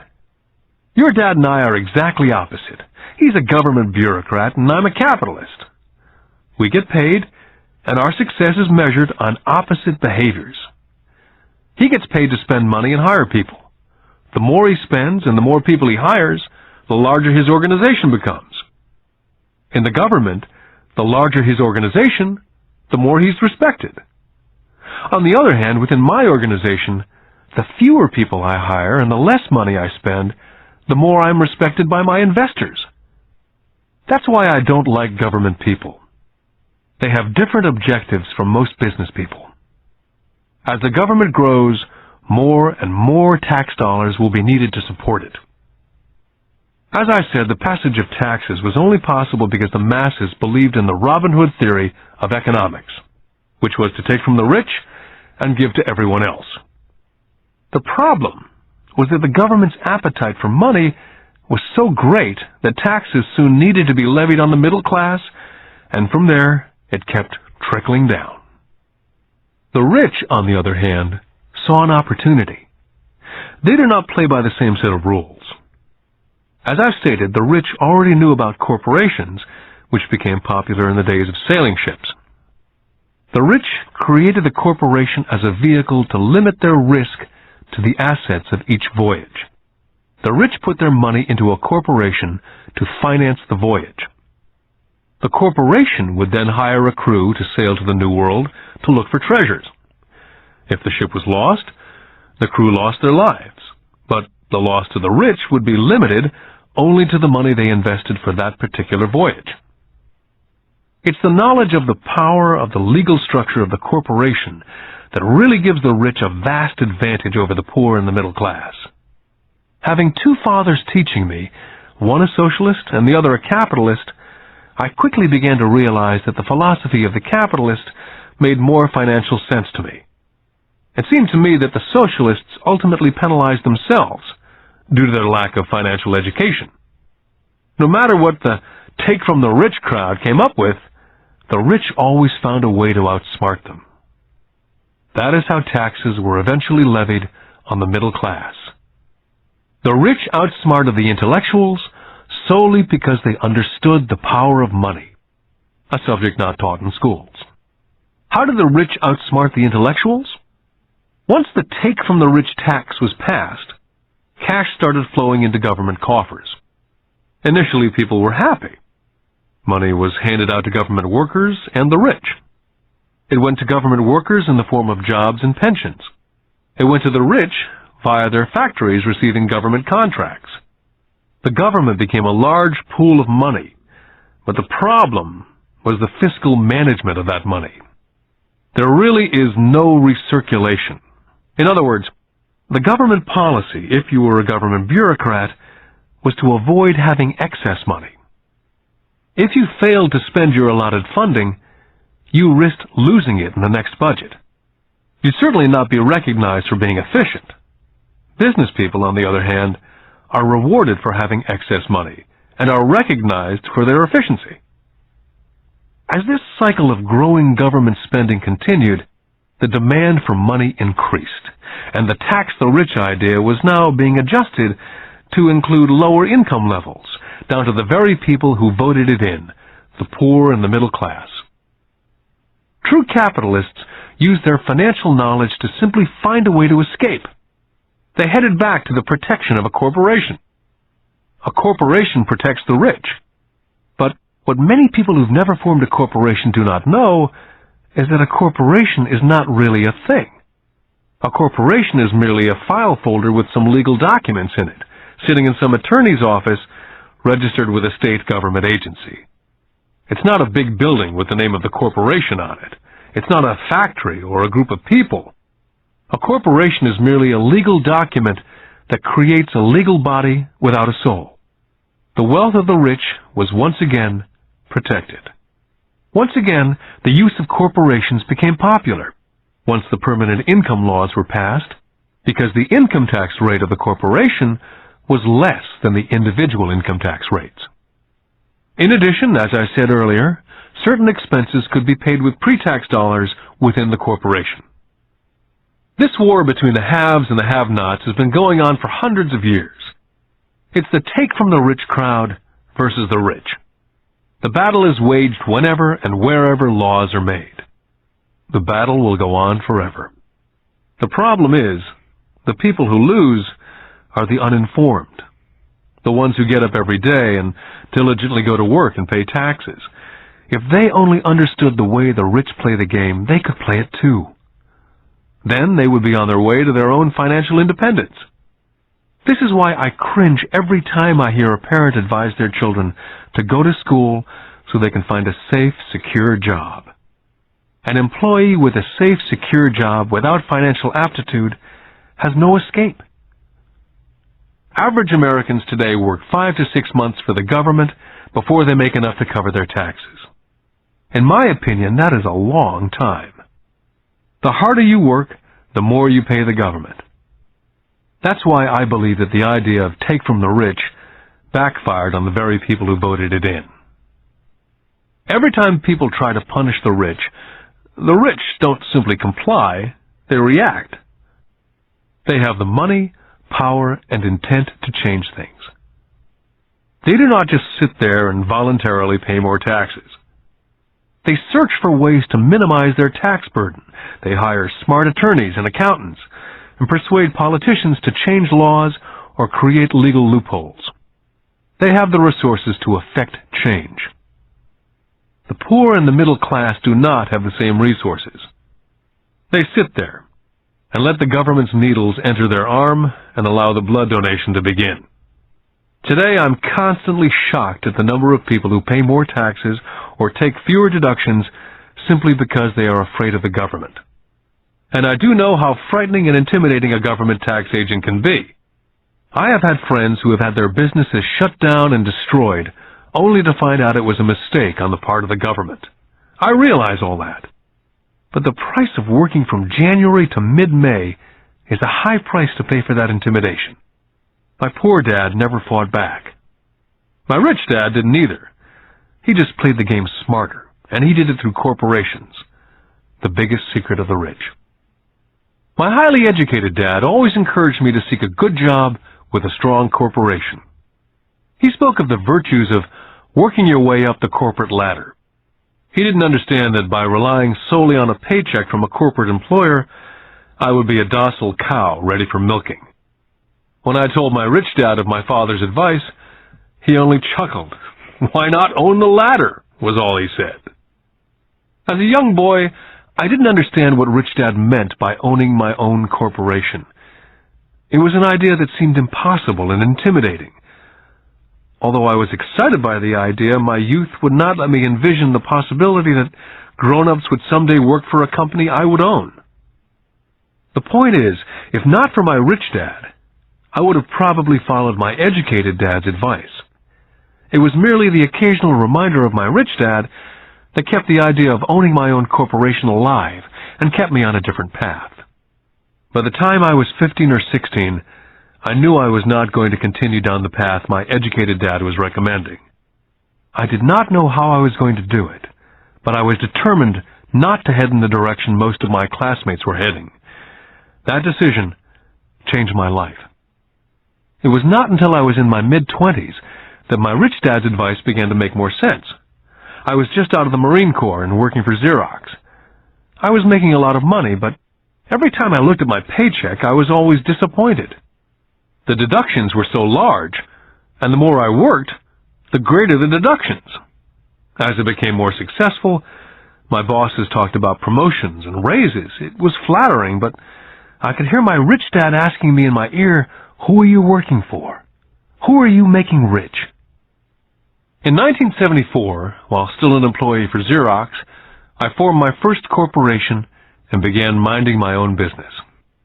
There were already a few assets in my asset column, but now I was determined to focus on making it bigger. Those paychecks with all the deductions made all the years of my rich dad's advice make total sense. I could see the future if I followed my educated dad's advice. Many employers feel that advising their workers to mind their own business is bad for business. I'm sure it can be for certain individuals, but for me, focusing on my own business, developing assets, made me a better employee. I now had a purpose. I came in early and worked diligently, amassing as much money as possible so I could begin investing in real estate.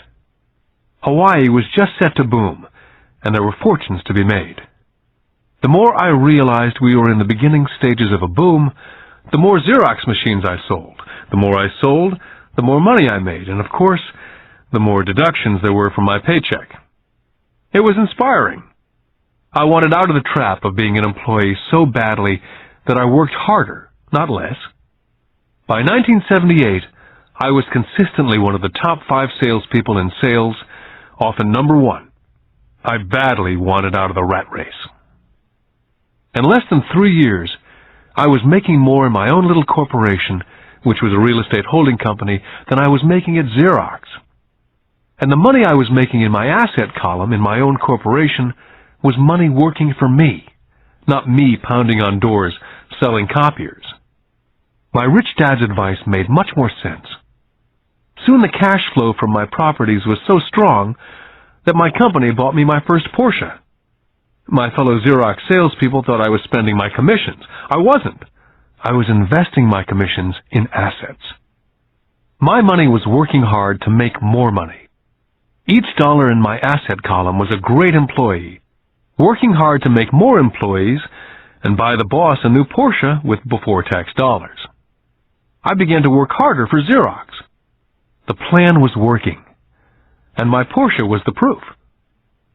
By using the lessons I learned from my rich dad, I was able to get out of the proverbial rat race of being an employee at an early age. It was made possible because of the strong financial knowledge I'd acquired through these lessons. Without this financial knowledge, which I call my financial IQ, my road to financial independence would have been much more difficult.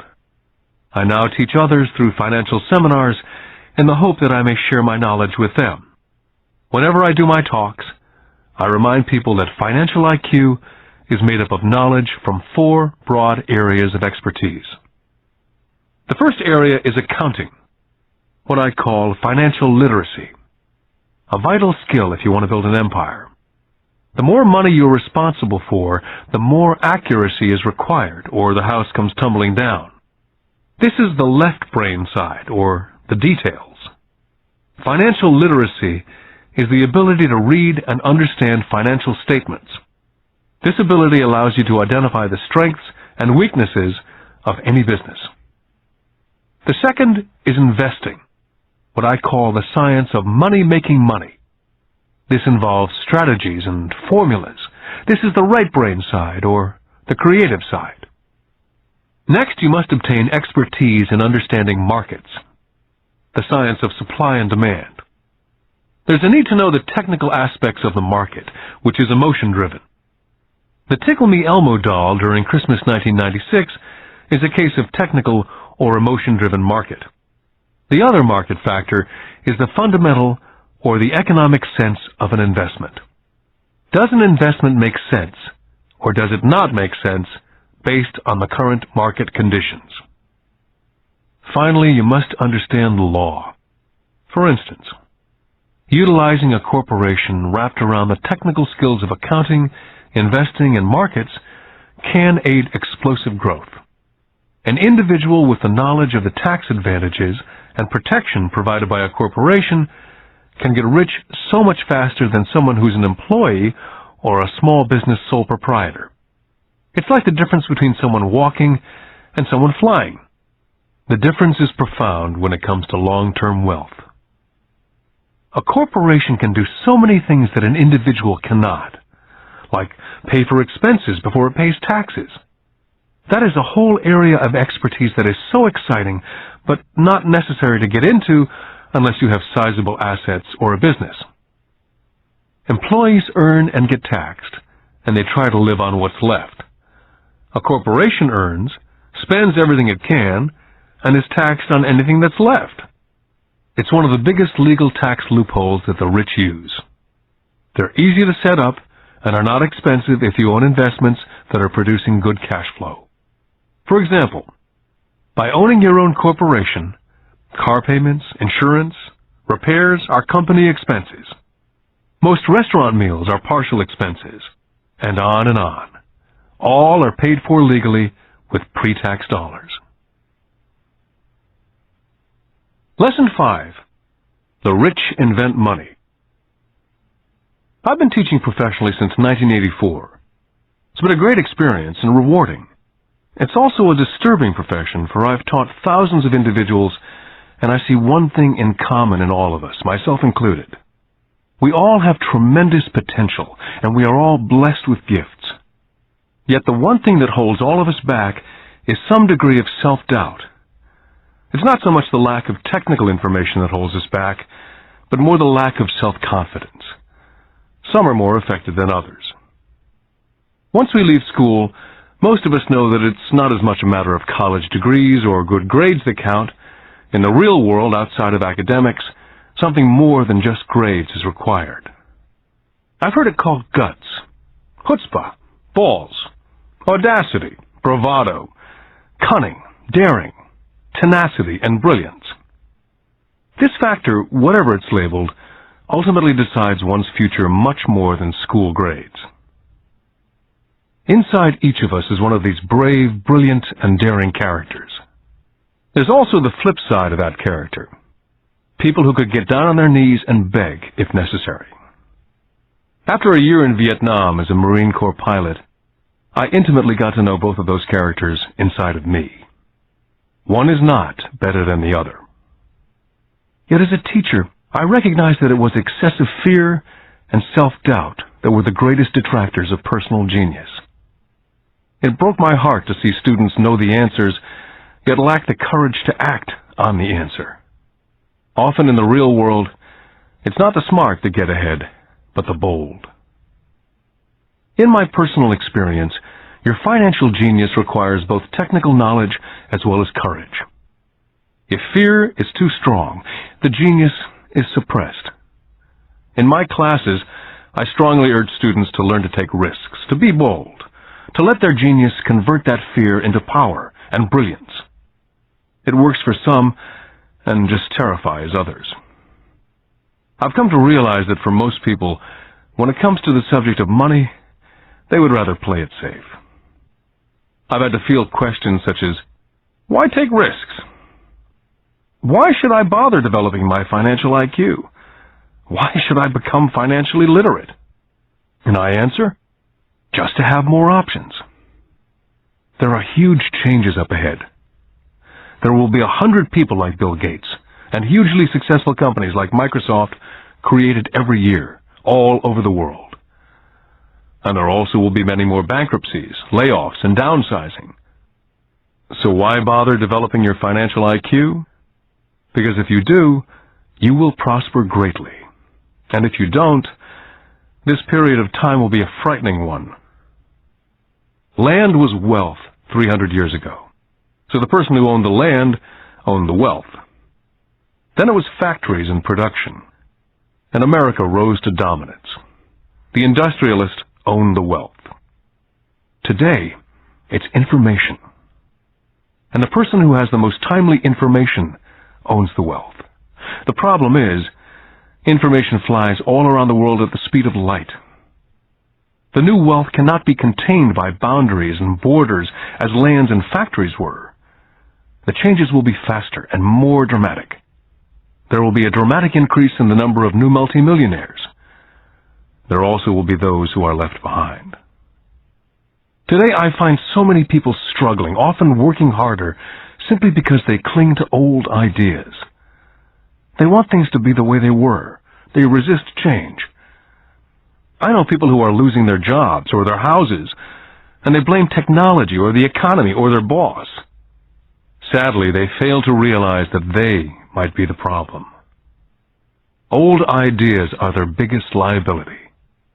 It's a liability simply because they fail to realize that while that idea or way of doing something was an asset yesterday, yesterday is gone. One afternoon I was teaching investing, using a game I'd invented, cash flow, as a teaching tool. A friend had brought someone along to attend the class. This friend of a friend was recently divorced, had been badly burned in the divorce settlement, and was now searching for some answers. Her friend thought the class might help.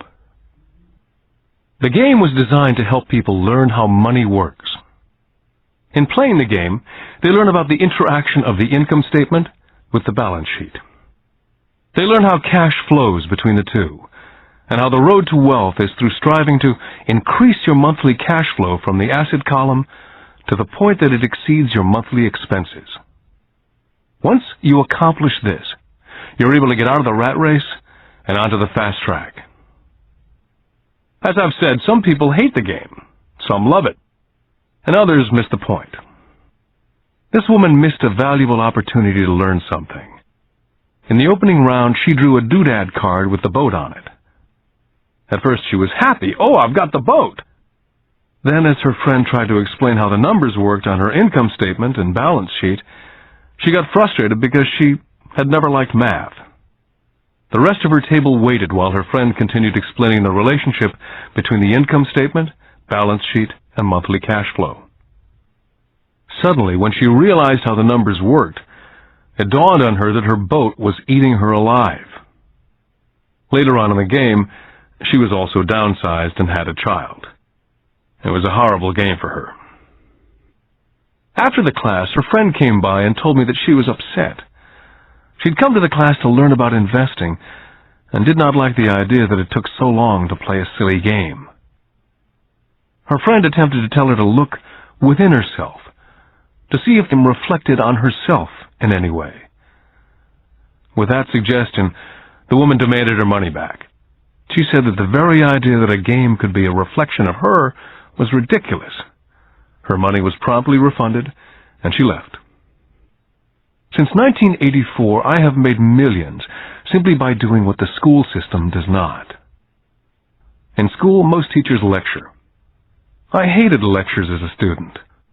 I was soon bored, and my mind would drift. In 1984, I began teaching via games and simulations. I always encouraged adult students to look at games as reflecting back to what they know and what they needed to learn. Most importantly, a game reflects back on one's behavior.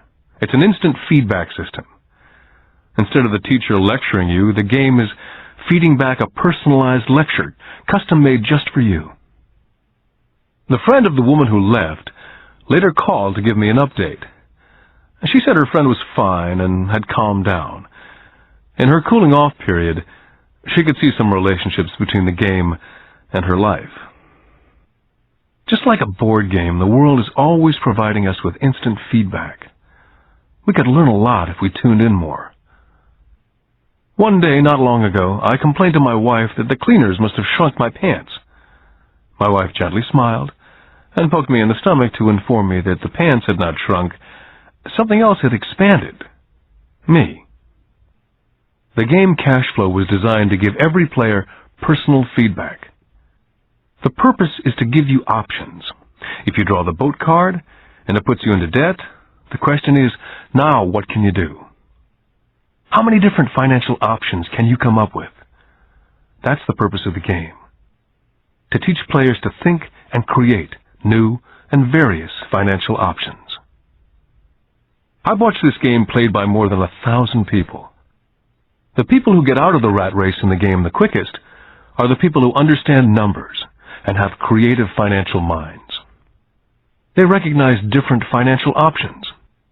People who take the longest are people who aren't familiar with numbers and often do not understand the power of investing. Rich people are often creative and take calculated risks. There have been people playing Cash Flow who gain lots of money in the game, but they don't know what to do with it. Most of them have not been financially successful in real life either.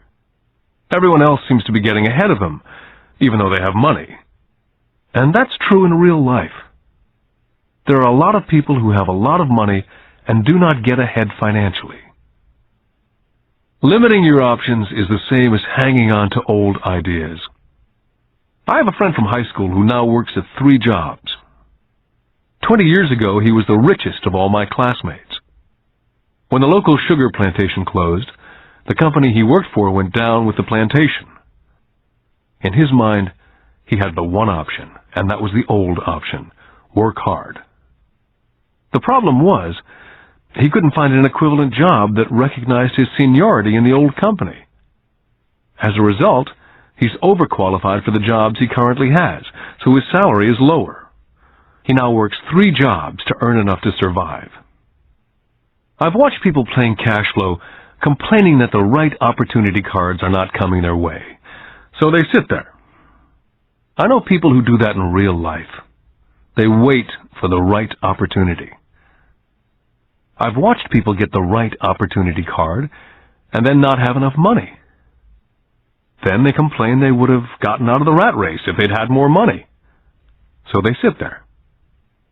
I know people in real life who do that also.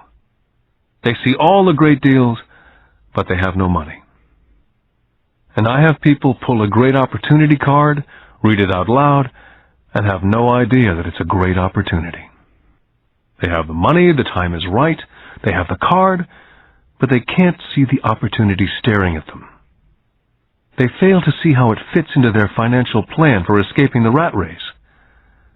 And I know more people like that than all the others combined. Most people have an opportunity of a lifetime flash right in front of them, and they fail to see it. A year later, they find out about it after everyone else got rich. Financial intelligence is simply having more options. If the opportunities aren't coming your way, what else can you do to improve your financial position? If an opportunity lands in your lap and you have no money and the bank won't talk to you, what else can you do to get the opportunity to work in your favor? If your hunch is wrong and what you've been counting on doesn't happen, how can you turn a lemon into millions? That is financial intelligence. It's not so much what happens, but how many different financial solutions you can think of to turn a lemon into millions. It's how creative you are in solving financial problems. Most people only know one solution: work hard, save, and borrow. So why would you want to increase your financial intelligence? Because you want to be the kind of person who creates your own luck. You can take whatever happens and make it better. Few people realize that luck is created, just as money is. And if you want to be luckier and create money instead of working hard, then your financial intelligence is important. If you're the kind of person who's waiting for the right thing to happen, you might wait for a long time. It's like waiting for all the traffic lights to be green for 5 miles before starting the trip. As young boys, Mike and I were constantly told by my rich dad that money is not real. Rich Dad occasionally reminded us of how close we came to the secret of money on that first day we got together and began making money out of plaster of Paris. The poor and middle class work for money, he would say. The rich make money. The more real you think money is, the harder you will work for it. If you can grasp the idea that money is not real, you will grow richer faster. What is it? Was a question Mike and I often came back with. What is money if it's not real? What we agree it is, was all Rich Dad would say. The single most powerful asset we all have is our mind. If it's trained well, it can create enormous wealth in what seems to be an instant. I'll give you a simple example of creating money. In the early 1990s, the economy of Phoenix was horrible. I was watching the TV show Good Morning America when a financial planner came on and began forecasting doom and gloom. His advice was to save money. Put $100 away every month, he said, and in 40 years you will be a multimillionaire. Well, putting money away every month is a sound idea. It is one option, the option most people subscribe to. The problem is this. It blinds the person from what's really going on. They miss major opportunities for much more significant growth of their money. The world is passing them by. As I said, the economy was terrible at that time. For investors, this is the perfect market condition. A chunk of my money was in the stock market and in apartment houses. I was short of cash.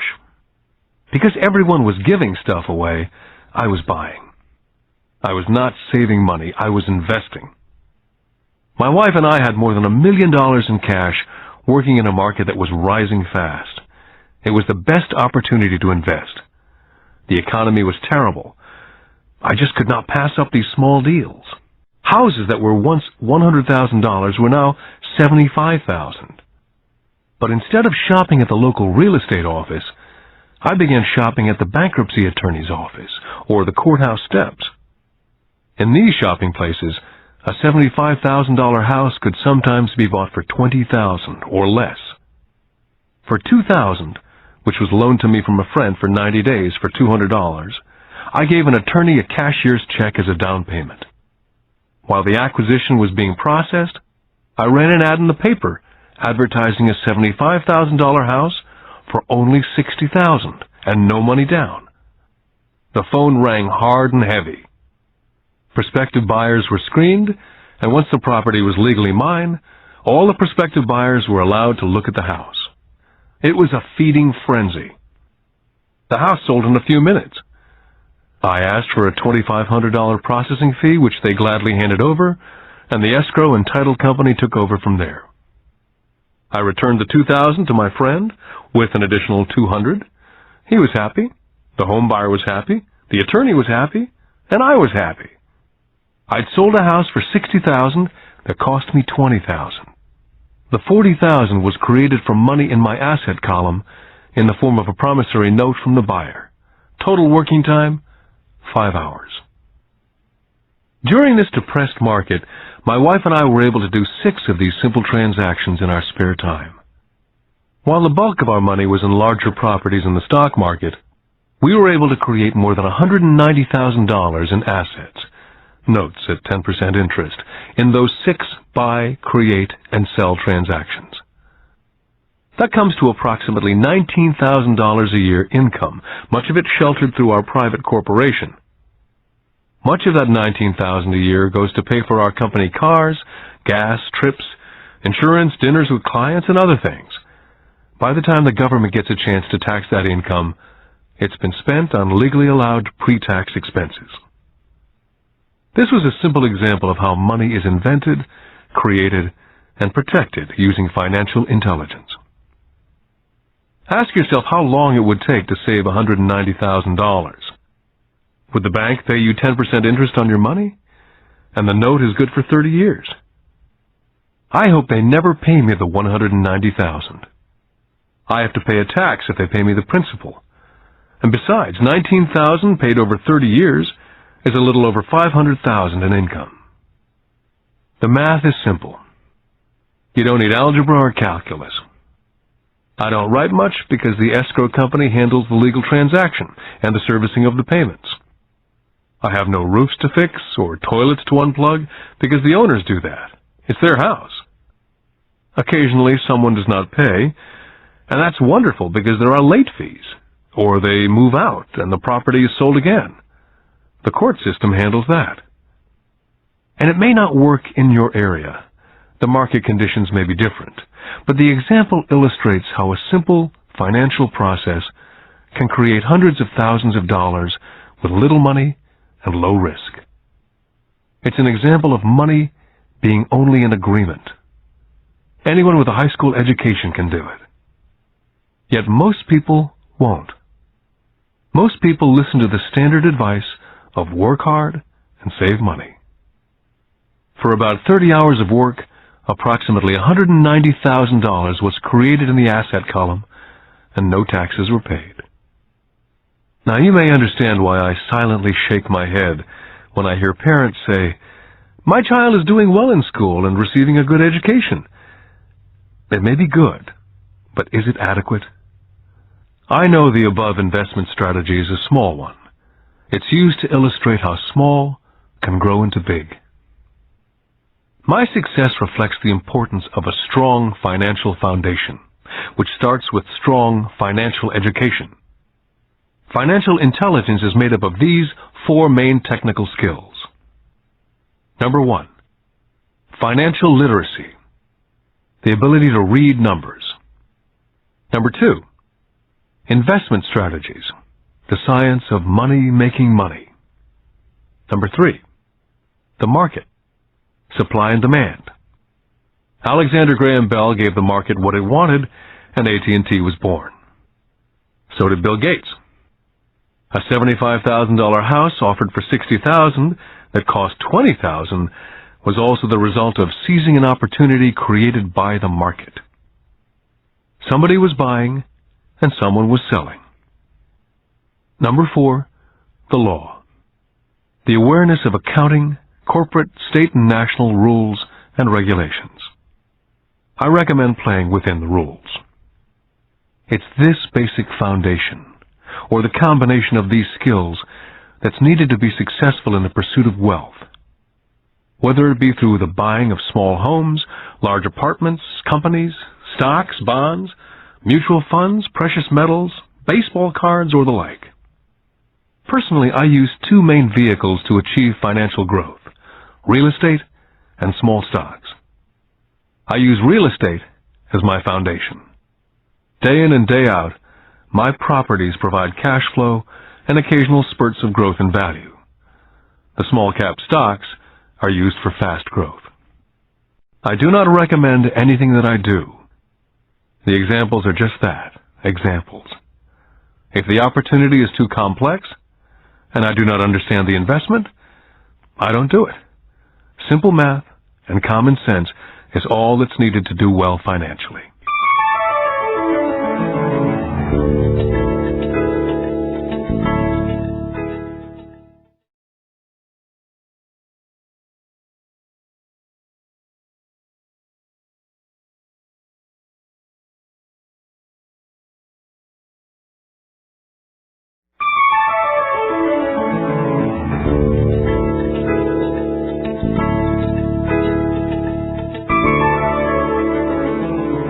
Lesson 6.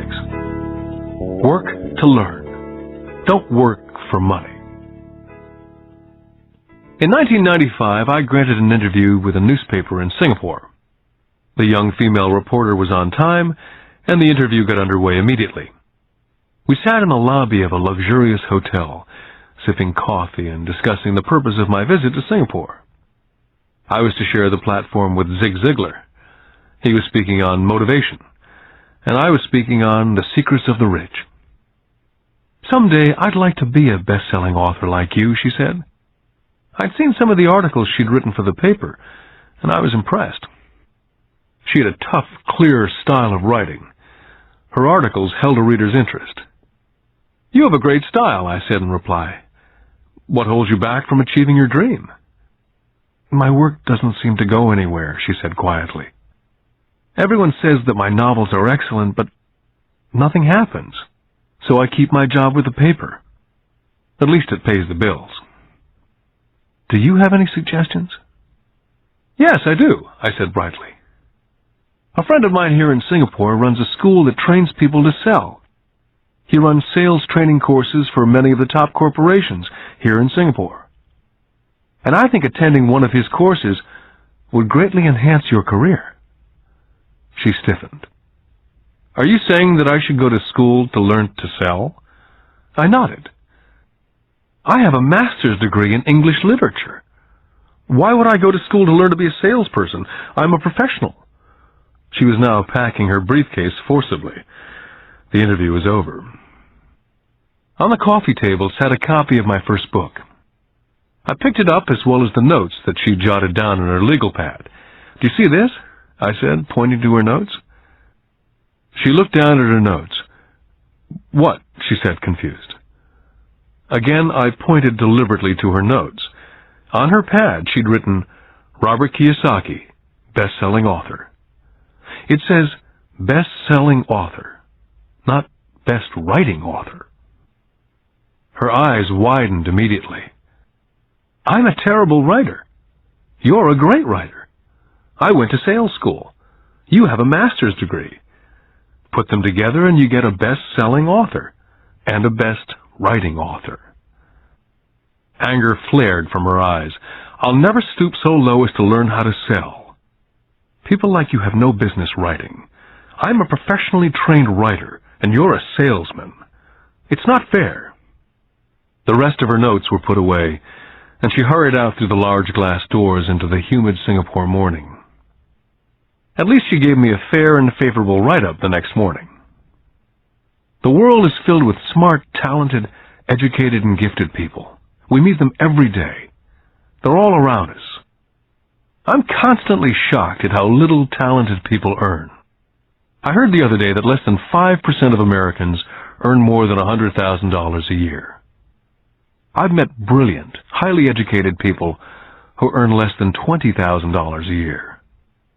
A business consultant who specializes in the medical trade was telling me how many doctors, dentists, and chiropractors struggle financially.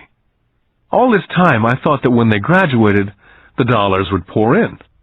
It was this business consultant who gave me the phrase, "They are one skill away from great wealth." What this phrase means is that most people need only to learn and master one more skill, and their income would jump exponentially. I have mentioned before that financial intelligence is a synergy of accounting, investing, marketing, and law. Combine these 4 technical skills, and making money with money is easier. When it comes to money, the only skill most people know is to work hard. The classic example of a synergy of skills was that young writer for the newspaper. If she diligently learned the skills of sales and marketing, her income would jump dramatically. If I were her, I would take some courses in advertising copywriting as well as sales. Then instead of working at the newspaper, I would seek a job at an advertising agency. Even if it were a cut in pay, she'd learn how to communicate in shortcuts that are used in successful advertising.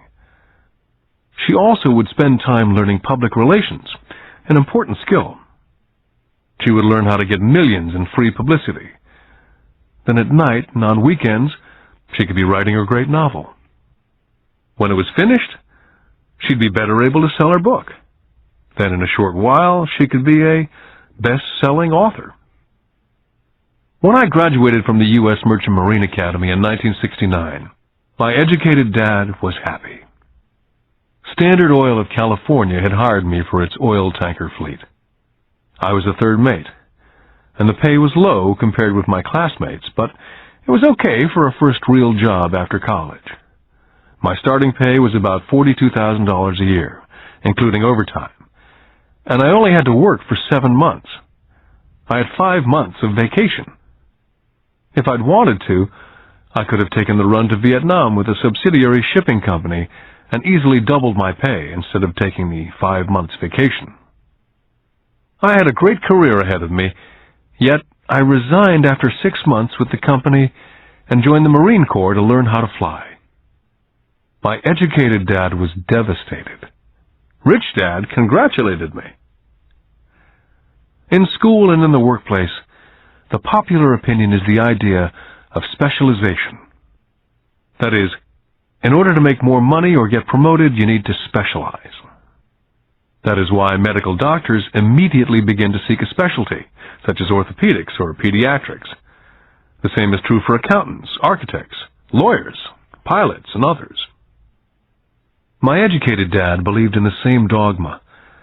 That's why he was thrilled when he eventually achieved his doctorate. He often admitted that schools reward people who study more and more about less and less. Rich Dad encouraged me to do exactly the opposite. You want to know a little about a lot, was his suggestion. That's why for years I worked in different areas of his companies. For a while I worked in his accounting department. Although I would probably never have been an accountant, he wanted me to learn via osmosis. Rich Dad knew I would pick up jargon and a sense of what's important and what's not. I also worked as a busboy and construction worker, as well as in sales, reservations, and marketing. He was grooming Mike and me. That's why he insisted we sit in on the meetings with his bankers, lawyers, accountants, and brokers. He wanted us to know a little about every aspect of his empire. Educated Dad thought I went to school to learn to be a ship's officer. Rich Dad knew that I went to school to study international trade. So as a student, I made cargo runs navigating large freighters, oil tankers, and passenger ships to the Far East and the South Pacific. Rich Dad emphasized that I stay in the Pacific instead of taking ships to Europe, because he knew that the emerging nations were in Asia, not Europe. While most of my classmates, including Mike, were partying at their fraternity houses, I was studying trade, people, business styles and cultures in Japan, Taiwan, Thailand, Singapore, Hong Kong, Vietnam, Korea, Tahiti, Samoa, and the Philippines. I also was partying, but it was not in any frat house. I grew up rapidly. Educated Dad could not understand why I decided to quit and join the Marine Corps. I told him I wanted to learn to fly, but really I wanted to learn to lead troops. Rich Dad explained to me that the hardest part of running a company is managing people. He'd spent 3 years in the Army. My educated dad was draft exempt. Rich Dad told me of the value of learning to lead men into dangerous situations. Leadership is what you need to learn next, he said. If you're not a good leader, you'll get shot in the back, just like they do in business. Returning from Vietnam in 1973, I resigned my commission, even though I loved flying. I found a job with Xerox Corporation. I joined it for one reason, and it was not for the benefits. I was a shy person, and the thought of selling was the most frightening subject in the world. Xerox is one of the best sales training programs in America. Rich Dad was proud of me. My educated dad was ashamed. Being an intellectual, he thought that salespeople were below him. I worked with Xerox for 4 years, until I overcame my fear of knocking on doors and being rejected. Once I could consistently be in the top 5 in sales, I again resigned and moved on, leaving behind another great career with an excellent company. In 1977, I formed my first company. Rich Dad had groomed Mike and me to take over companies, so I now had to learn to form them and put them together. My first product, the nylon and Velcro wallet, was manufactured in the Far East and shipped to a warehouse in New York, near where I had gone to school. My formal education was complete, and it was time to test my wings. If I failed, I went broke. Rich Dad thought it best to go broke before 30. You still have time to recover, was his advice. On the eve of my 30th birthday, my first shipment left Korea for New York. Today I still do business internationally, and as my rich dad encouraged me to do, I keep seeking the emerging nations. Today my investment company invests in South America, Asia, Norway, and Russia. There's an old cliche that goes, job is an acronym for just over broke. And unfortunately, I would say that the saying applies to millions of people. Because school does not think financial intelligence is an intelligence, most workers live within their means. They work and they pay bills. There's another horrible management theory that goes, workers work hard enough to not be fired, and owners pay just enough so that workers won't quit. And if you look at the pay scales of most companies, again I would say there is a degree of truth in that statement. The net result is that most workers never get ahead. They do what they've been taught to do. Get a secure job. Most workers focus on working for pay and benefits that reward them in the short term, but is often disastrous in the long run. Instead, I recommend to young people to seek work for what they will learn more than what they will earn. Look down the road at what skills they want to acquire before choosing a specific profession, and before getting trapped in the rat race. When I speak to adults who want to earn more money, I always recommend the same thing. I suggest taking a long view of their life.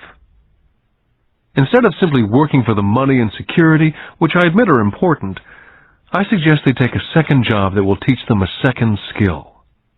Often I recommend joining a network marketing company, also called multi-level marketing, if they want to learn sales skills. Some of these companies have excellent training programs that help people get over their fear of failure and rejection, which are the main reasons people are unsuccessful. Education is more valuable than money in the long run. When I ask the classes I teach, how many of you can cook a better hamburger than McDonald's? Almost all of the students raise their hands. I then ask, so if most of you can cook a better hamburger, how come McDonald's makes more money than you? The answer is obvious. McDonald's is excellent at business systems. The reason so many talented people are poor is because they focus on building a better hamburger and know little to nothing about business systems. A friend of mine in Hawaii is a great artist. He makes a sizable amount of money. One day his mother's attorney called to tell him that she had left him $35,000. That is what was left of her estate after the attorney and the government took their shares. Immediately he saw an opportunity to increase his business by using some of this money to advertise. 2 months later, his first 4-color full-page ad appeared in an expensive magazine that targeted the very rich. The ad ran for 3 months. He received no replies from the ad, and all of his inheritance is now gone. He now wants to sue the magazine for misrepresentation. This is a common case of someone who can build a beautiful hamburger but knows little about business. When I asked him what he'd learned, his only reply was that advertising salespeople are crooks. I then asked him if he'd be willing to take a course in sales and a course in direct marketing. His reply, I don't have the time, and I don't want to waste my money. The world is filled with talented poor people. All too often they're poor or struggle financially or earn less than they're capable of, not because of what they know, but because of what they do not know. They focus on perfecting their skills at building a better hamburger rather than the skills of selling and delivering the hamburger. Maybe McDonald's does not make the best hamburger, but they are the best at selling and delivering a basic average burger. Poor Dad wanted me to specialize. That was his view on how to be paid more. Rich Dad advised that Mike and I groom ourselves. Many corporations do the same thing. They find a young, bright student out of business school and begin grooming that person to someday take over the company. So these bright young employees do not specialize in one department. They're moved from department to department to learn all the aspects of business systems. The rich often groom their children or the children of others. By doing so, their children gain an overall knowledge of the operations of the business and how the various departments interrelate. For the World War II generation, it was considered bad to skip from company to company. Today, it's considered smart. Since people will skip from company to company rather than seek greater specialization, why not seek to learn more than earn? In the short term, it may earn you less. In the long term, it will pay off in large dividends. The main management skills needed for success are the management of cash flow, the management of systems, including yourself and time with family, and the management of people. The most important specialized skills are sales and understanding marketing. It's the ability to sell, therefore to communicate to another human being, be it a customer, employee, boss, spouse, or child, that is the base skill of personal success. It is communication skills such as writing, speaking, and negotiating that are crucial to a life of success. It's a skill that I work on constantly, attending courses or buying educational tapes to expand my knowledge. Rich Dad encouraged Mike and me to know a little about a lot. He encouraged us to work with people smarter than we were, and to bring smart people together to work as a team. Today it would be called a synergy of professional specialties. Today I meet ex-school teachers earning hundreds of thousands of dollars a year. They earn that much because they have specialized skills in their field, as well as other skills. They can teach as well as sell and market. I know of no other skills to be more important than selling as well as marketing. The skills of selling and marketing are difficult for most people, primarily due to their fear of rejection. The better you are at communicating, negotiating, and handling your fear of rejection, the easier life is. Just as I advise that newspaper writer who wanted to become a best-selling author, I advise anyone else today. Being technically specialized has its strengths as well as its weaknesses. I have friends who are geniuses, but they cannot communicate effectively with other human beings. And as a result, their earnings are pitiful. I advise them to just spend a year learning to sell. And even if they earn nothing, their communication skills will improve. And that is priceless.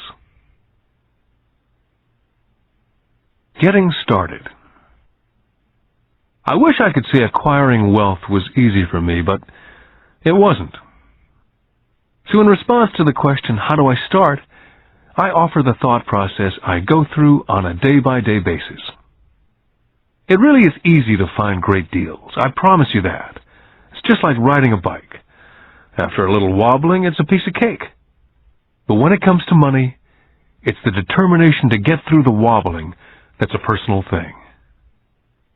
To find million-dollar deals of a lifetime requires us to call on our financial genius. I believe that each of us has a financial genius within us. The problem is, our financial genius lies asleep, waiting to be called upon. It lies asleep because our culture has educated us into believing that the love of money is the root of all evil. It's encouraged us to learn a profession so we can work for money, but failed to teach us how to have money work for us. It taught us not to worry about our financial future.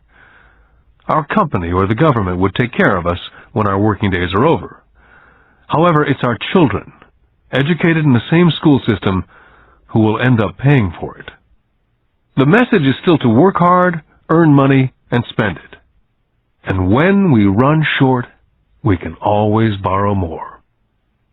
Unfortunately, 90% of the Western world subscribes to the above dogma simply because it's easier to find a job and work for money.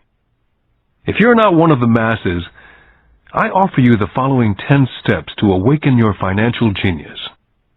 I simply offer you the steps I have personally followed. If you want to follow some of them, great. If you don't, make up your own. Your financial genius is smart enough to develop its own list. Step number 1. I need a reason greater than reality. If you ask most people if they would like to be rich or financially free, they would say yes. But then reality sets in. The road seems too long with too many hills to climb.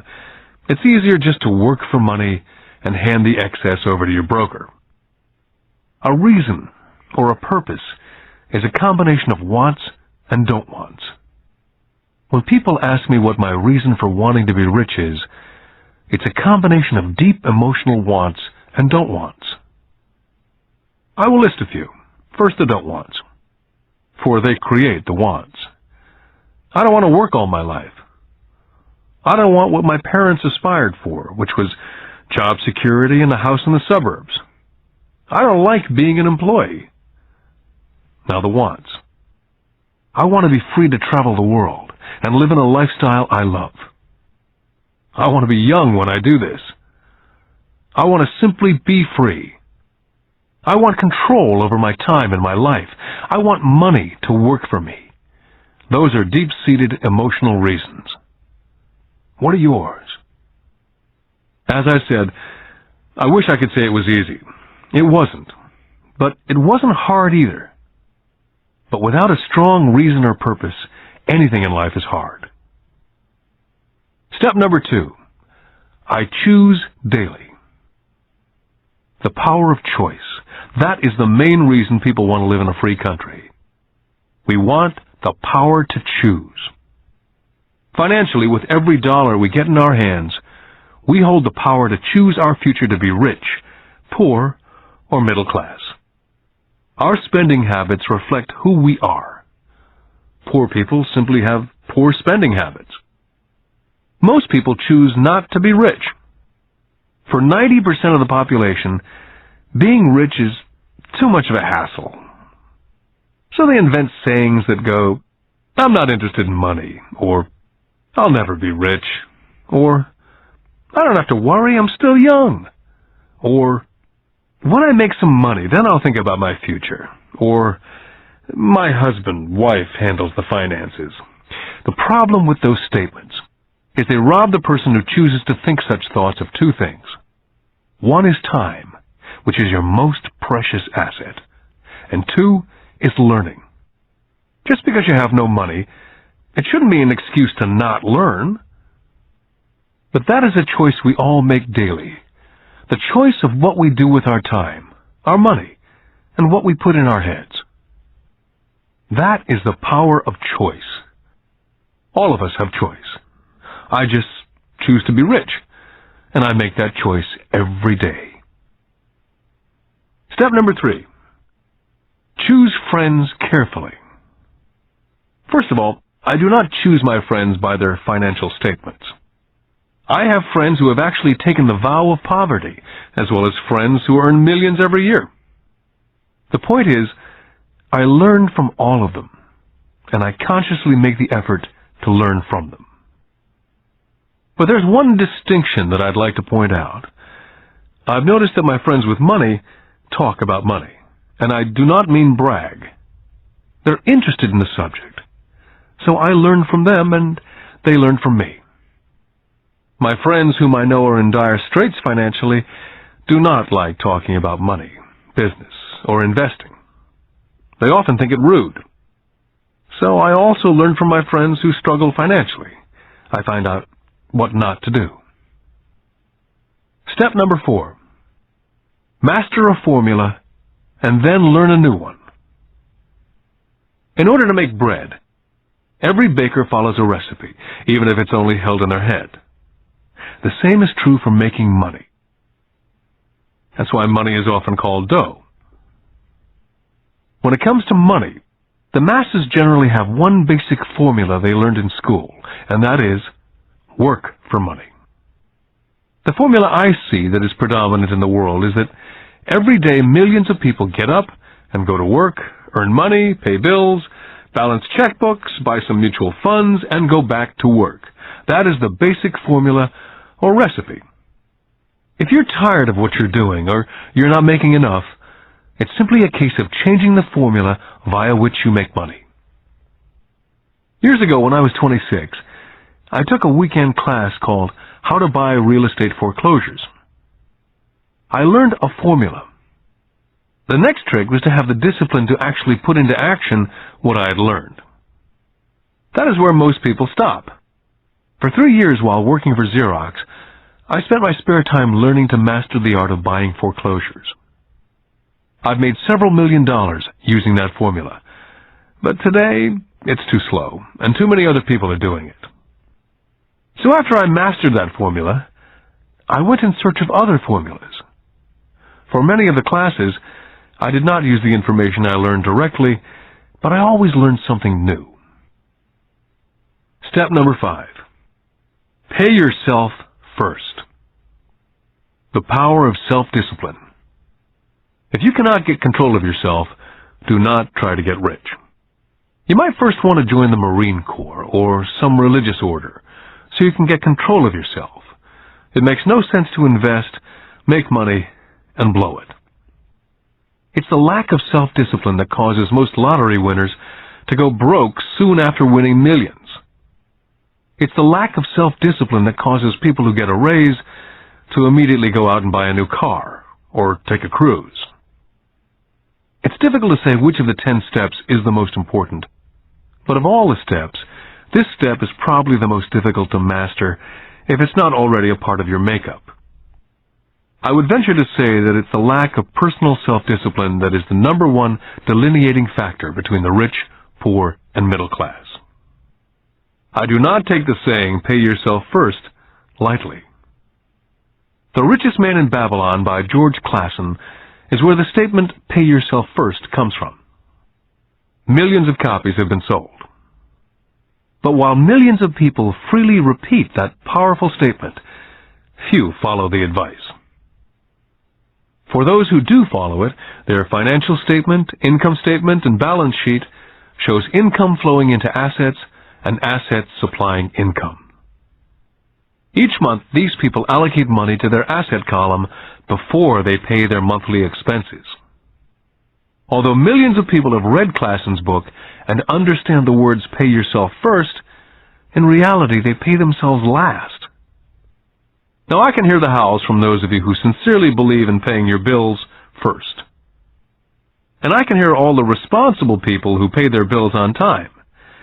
I'm not saying be irresponsible and not pay your bills. All I'm saying is do what the program says, which is pay yourself first. The reason I don't have high credit card debt and doodad debt is because I want to pay myself first. Although I pay my bills last, I am financially astute enough to not get into a tough financial situation. To ensure paying yourself first, don't get into large debt positions that you have to pay for. Keep your expenses low. Build up assets first. Then, buy the big house or a nice car. Being stuck in the rat race is not intelligent. And when you come up short, let the pressure build and don't dip into your savings or investments. Use the pressure to inspire your financial genius to come up with new ways of making more money and then pay your bills.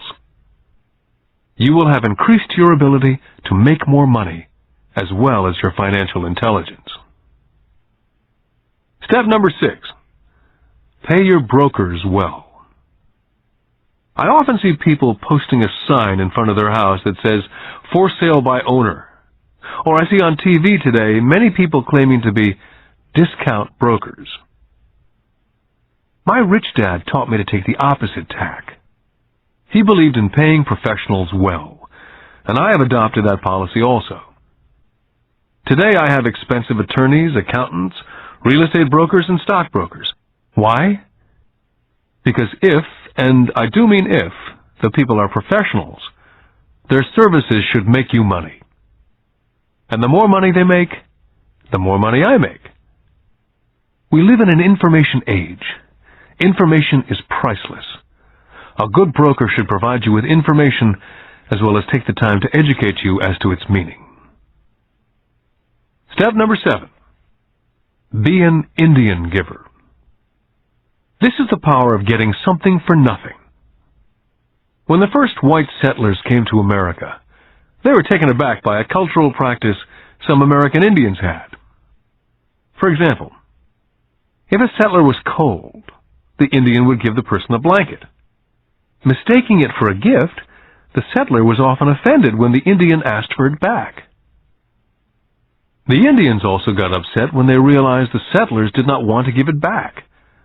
That is where the term Indian giver came from. A simple cultural misunderstanding.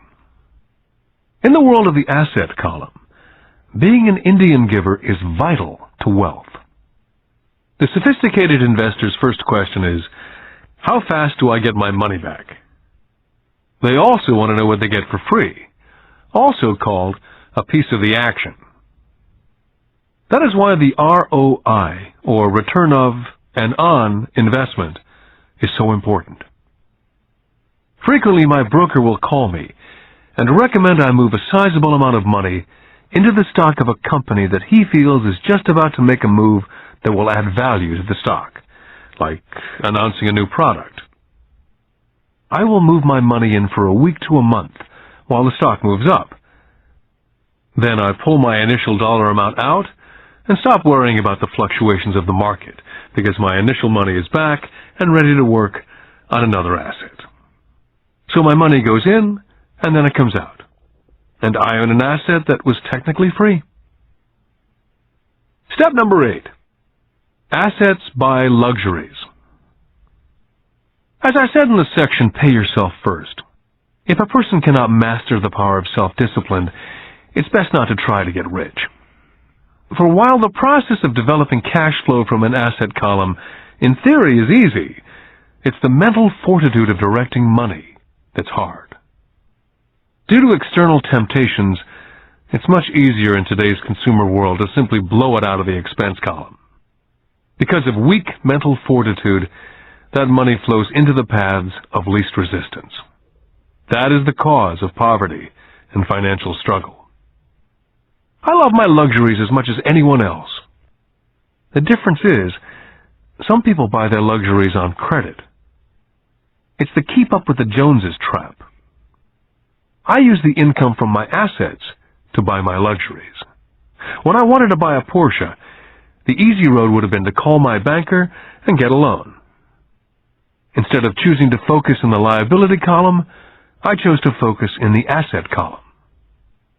As a habit, I use my desire to consume to inspire and motivate my financial genius to invest. Too often today, we focus on borrowing money to get the things we want, instead of focusing on creating money. One is easier in the short term, but harder in the long term. It's a bad habit that we as individuals and as a nation have gotten into. Remember, the easy road often becomes hard, and the hard road often becomes easy. The earlier you can train yourself and those you love to be masters of money, the better. Money is a powerful force. Unfortunately, people use the power of money against them. If your financial intelligence is low, money will run all over you. It will be smarter than you. If money is smarter than you, you will work for it all your life. Step number 9. The need for heroes. When I was a kid, I greatly admired Willie Mays, Hank Aaron, Yogi Berra. They were my heroes. As a kid playing Little League, I wanted to be just like them. I treasured their baseball cards. I wanted to know everything about them. I knew the stats, the RBI, the ERAs, their batting averages, how much they got paid, and how they came up from the minors. I wanted to know everything because I wanted to be just like them. Every time, as a 9 or 10-year-old kid, when I stepped up to bat or played first base or catcher, it wasn't me. I was Yogi or Hank. It's one of the most powerful ways we learn that we often lose as adults. We lose our heroes. We lose our naivete. I have new heroes as I grow older. I have golf heroes such as Peter Jacobsen, Fred Couples, and Tiger Woods. I copy their swings and do my best to read everything I can about them. I also have heroes such as Donald Trump, Warren Buffett, Peter Lynch, George Soros, and Jim Rogers. In my older years, I know their stats, just like I knew the ERAs and RBI of my baseball heroes.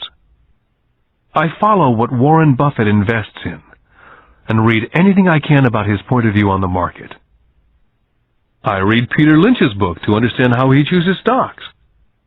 And I read about Donald Trump, trying to find out how he negotiates and puts deals together. Just as I was not me when I was up to bat, when I'm in the market or I'm negotiating a deal, I am subconsciously acting with the bravado of Trump.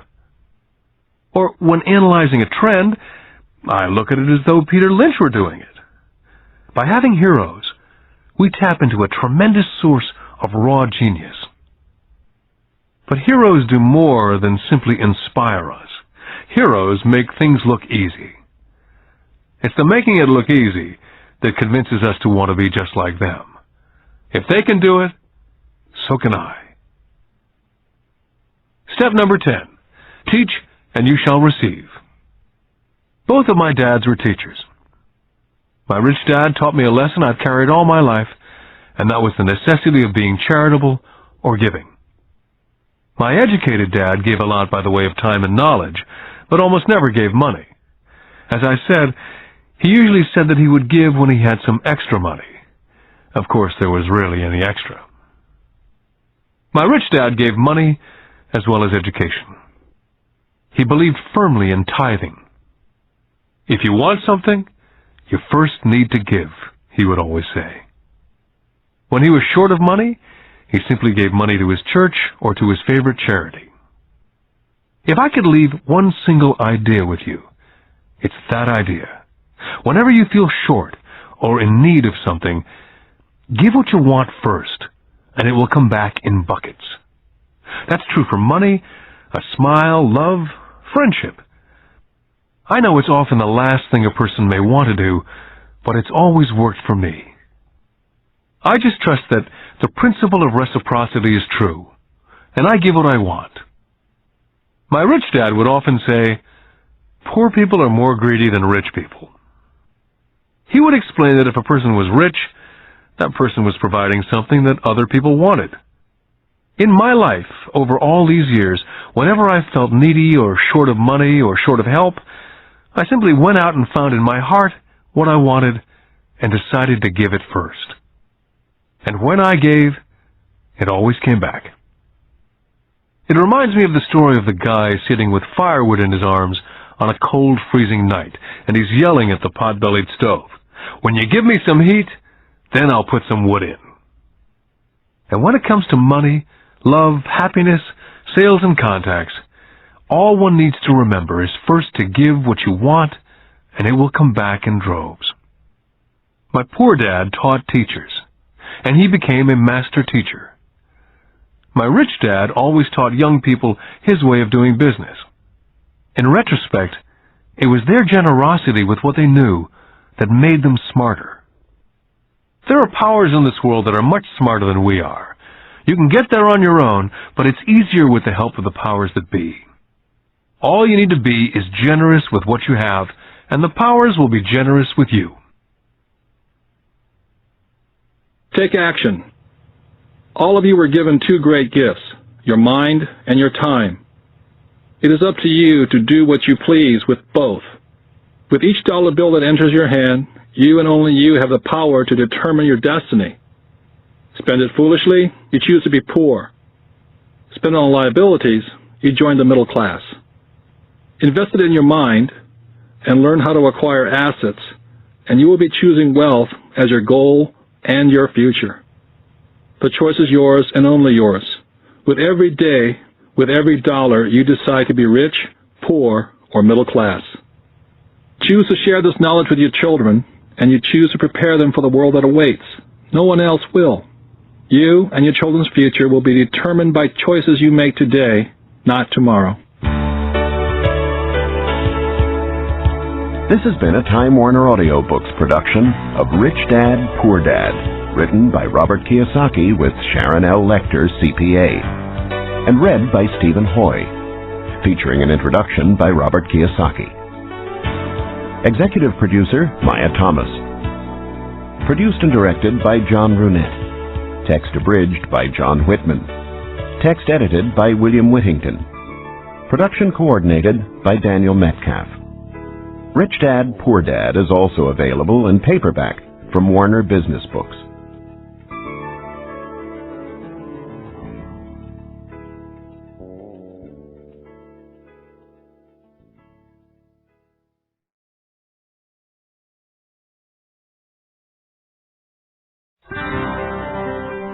Here's a sample from audio bestseller Rich Dad's Cash Flow Quadrant, a guide to financial freedom, written by Robert T. Kiyosaki with Sharon L. Lecter, CPA.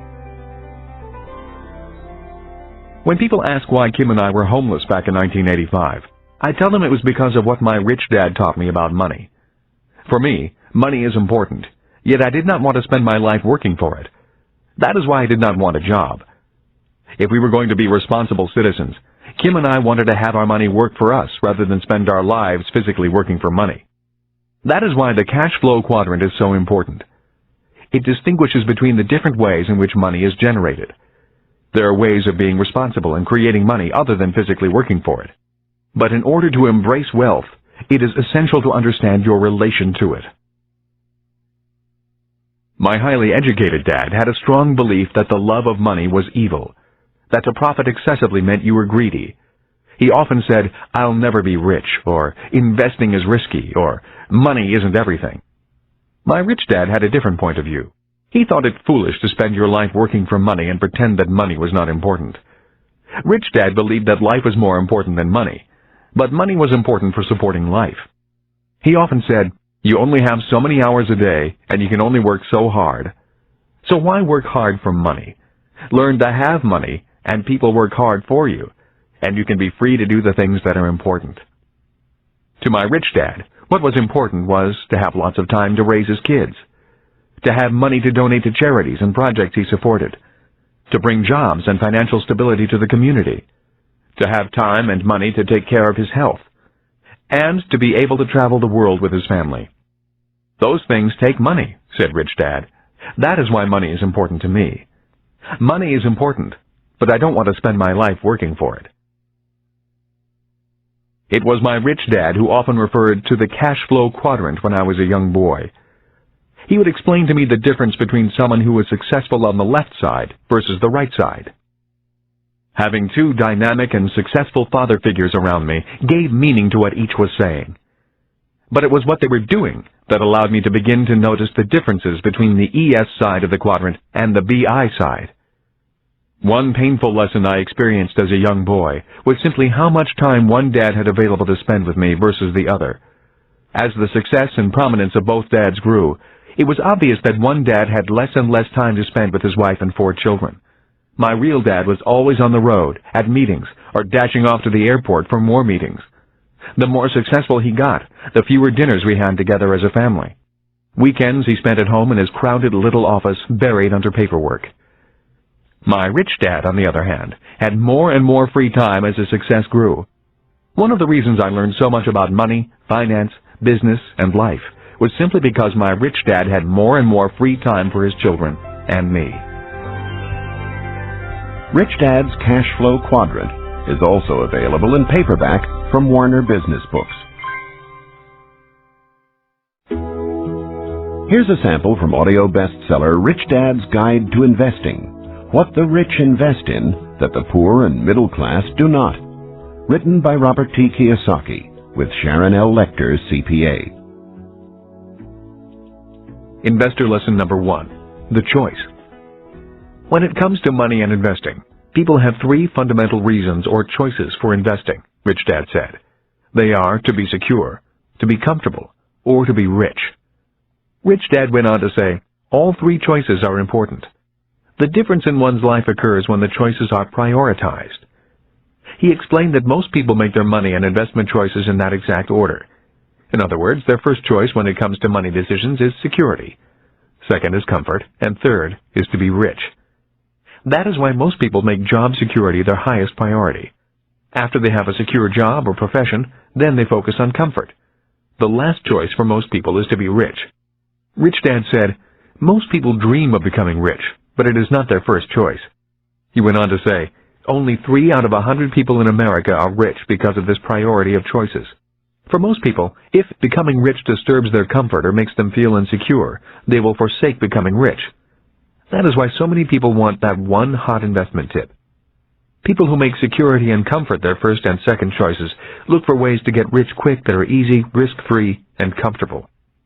A few people do get rich on one lucky investment, but all too often, they lose it all again. I often hear people say, I'd rather be happy than rich. That comment has always sounded very strange to me, since I have been both rich and poor, and in both financial positions I have been both happy and unhappy. I wonder why people think they have to choose between happiness and being rich. When I reflect upon this lesson, it occurs to me that what people are really saying is that I'd rather feel secure and comfortable than be rich. That is because if they felt insecure or uncomfortable, they were not happy. For me, I was willing to feel insecure and uncomfortable in order to be rich. I have been rich and poor as well as happy and unhappy. But I assure you that when I was poor and unhappy, I was much unhappier than when I was rich and unhappy. I have also never understood the statement, money does not make you happy. While there is some truth in it, I have always noticed that when I have money, I feel pretty good. The other day I found a $10 bill in my jeans pocket. Even though it was only $10, it felt great finding it.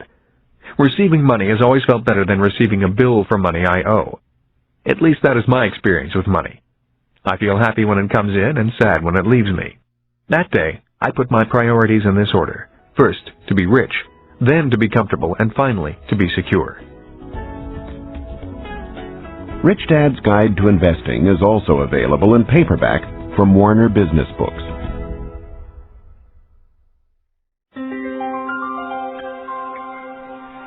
Here's a sample from Rich Dad's Rich Kid, Smart Kid, giving your children a financial head start. The latest book from the New York Times best-selling authors Robert T. Kiyosaki and Sharon L. Lecter, CPA. When I was a little boy, my rich dad often said, money is an idea. He would go on to say, money can be anything you want it to be. If you say, I'll never be rich, then the chances are you'll never be rich. If you say, I can't afford it, then chances are you can't. My smart dad said much the same about education.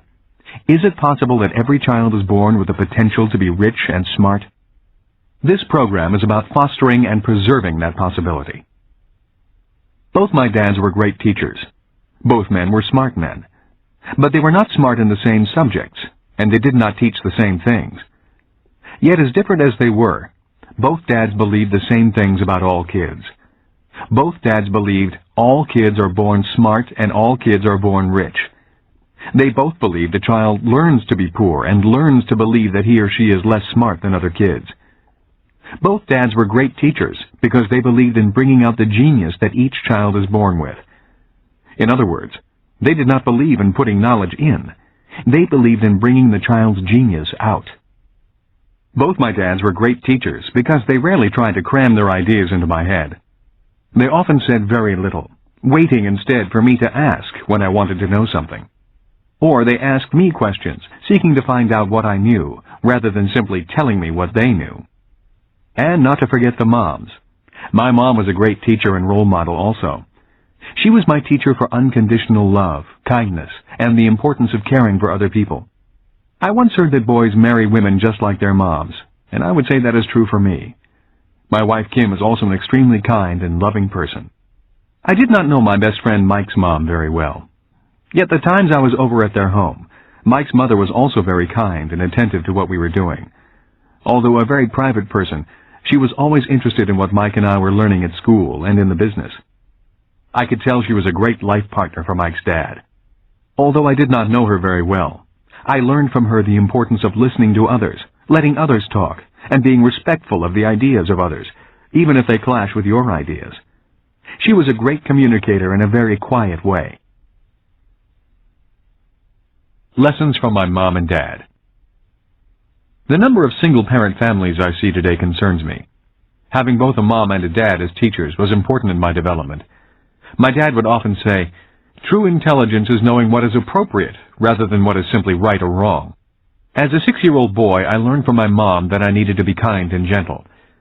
But when I found myself constantly confronted by bullies at school, I also learned that I could at times be too kind and gentle. I hated being called fatty and Dumbo. Consequently, after talking with my dad, I learned to be strong and to stand up for myself. But there had to be balance. My father told me that many people live in a black and white world or a right and wrong world. Many say, don't push back, and some say, push back. The key to being successful in life is, if you must push back, you need to know exactly how hard to push. When I got pushed or put down, I learned exactly how hard to push back. Knowing exactly how hard to push requires much more intelligence than simply saying, don't push back, or push back. My dad would often say, true intelligence is knowing what is appropriate rather than what is right or wrong. I think today we need to be more intelligent with our strengths and our weaknesses. It used to be when I was a kid and I got angry with another guy at school. We would begin to wrestle, get tired, and then the fight would be over. The worst that happened was an occasional torn shirt or bloody nose. Today, kids get angry, start thinking in the less intelligent right and wrong mode, break out their guns and shoot each other. We may be in the information age, and kids may be more worldly than their parents, but we can all learn to be more intelligent with our information and our emotions. We need to learn from both our mothers and fathers. Because of so much more information, we need to be that much more intelligent. Rich Dad's Rich Kid, Smart Kid is also available in paperback from Warner Business Books.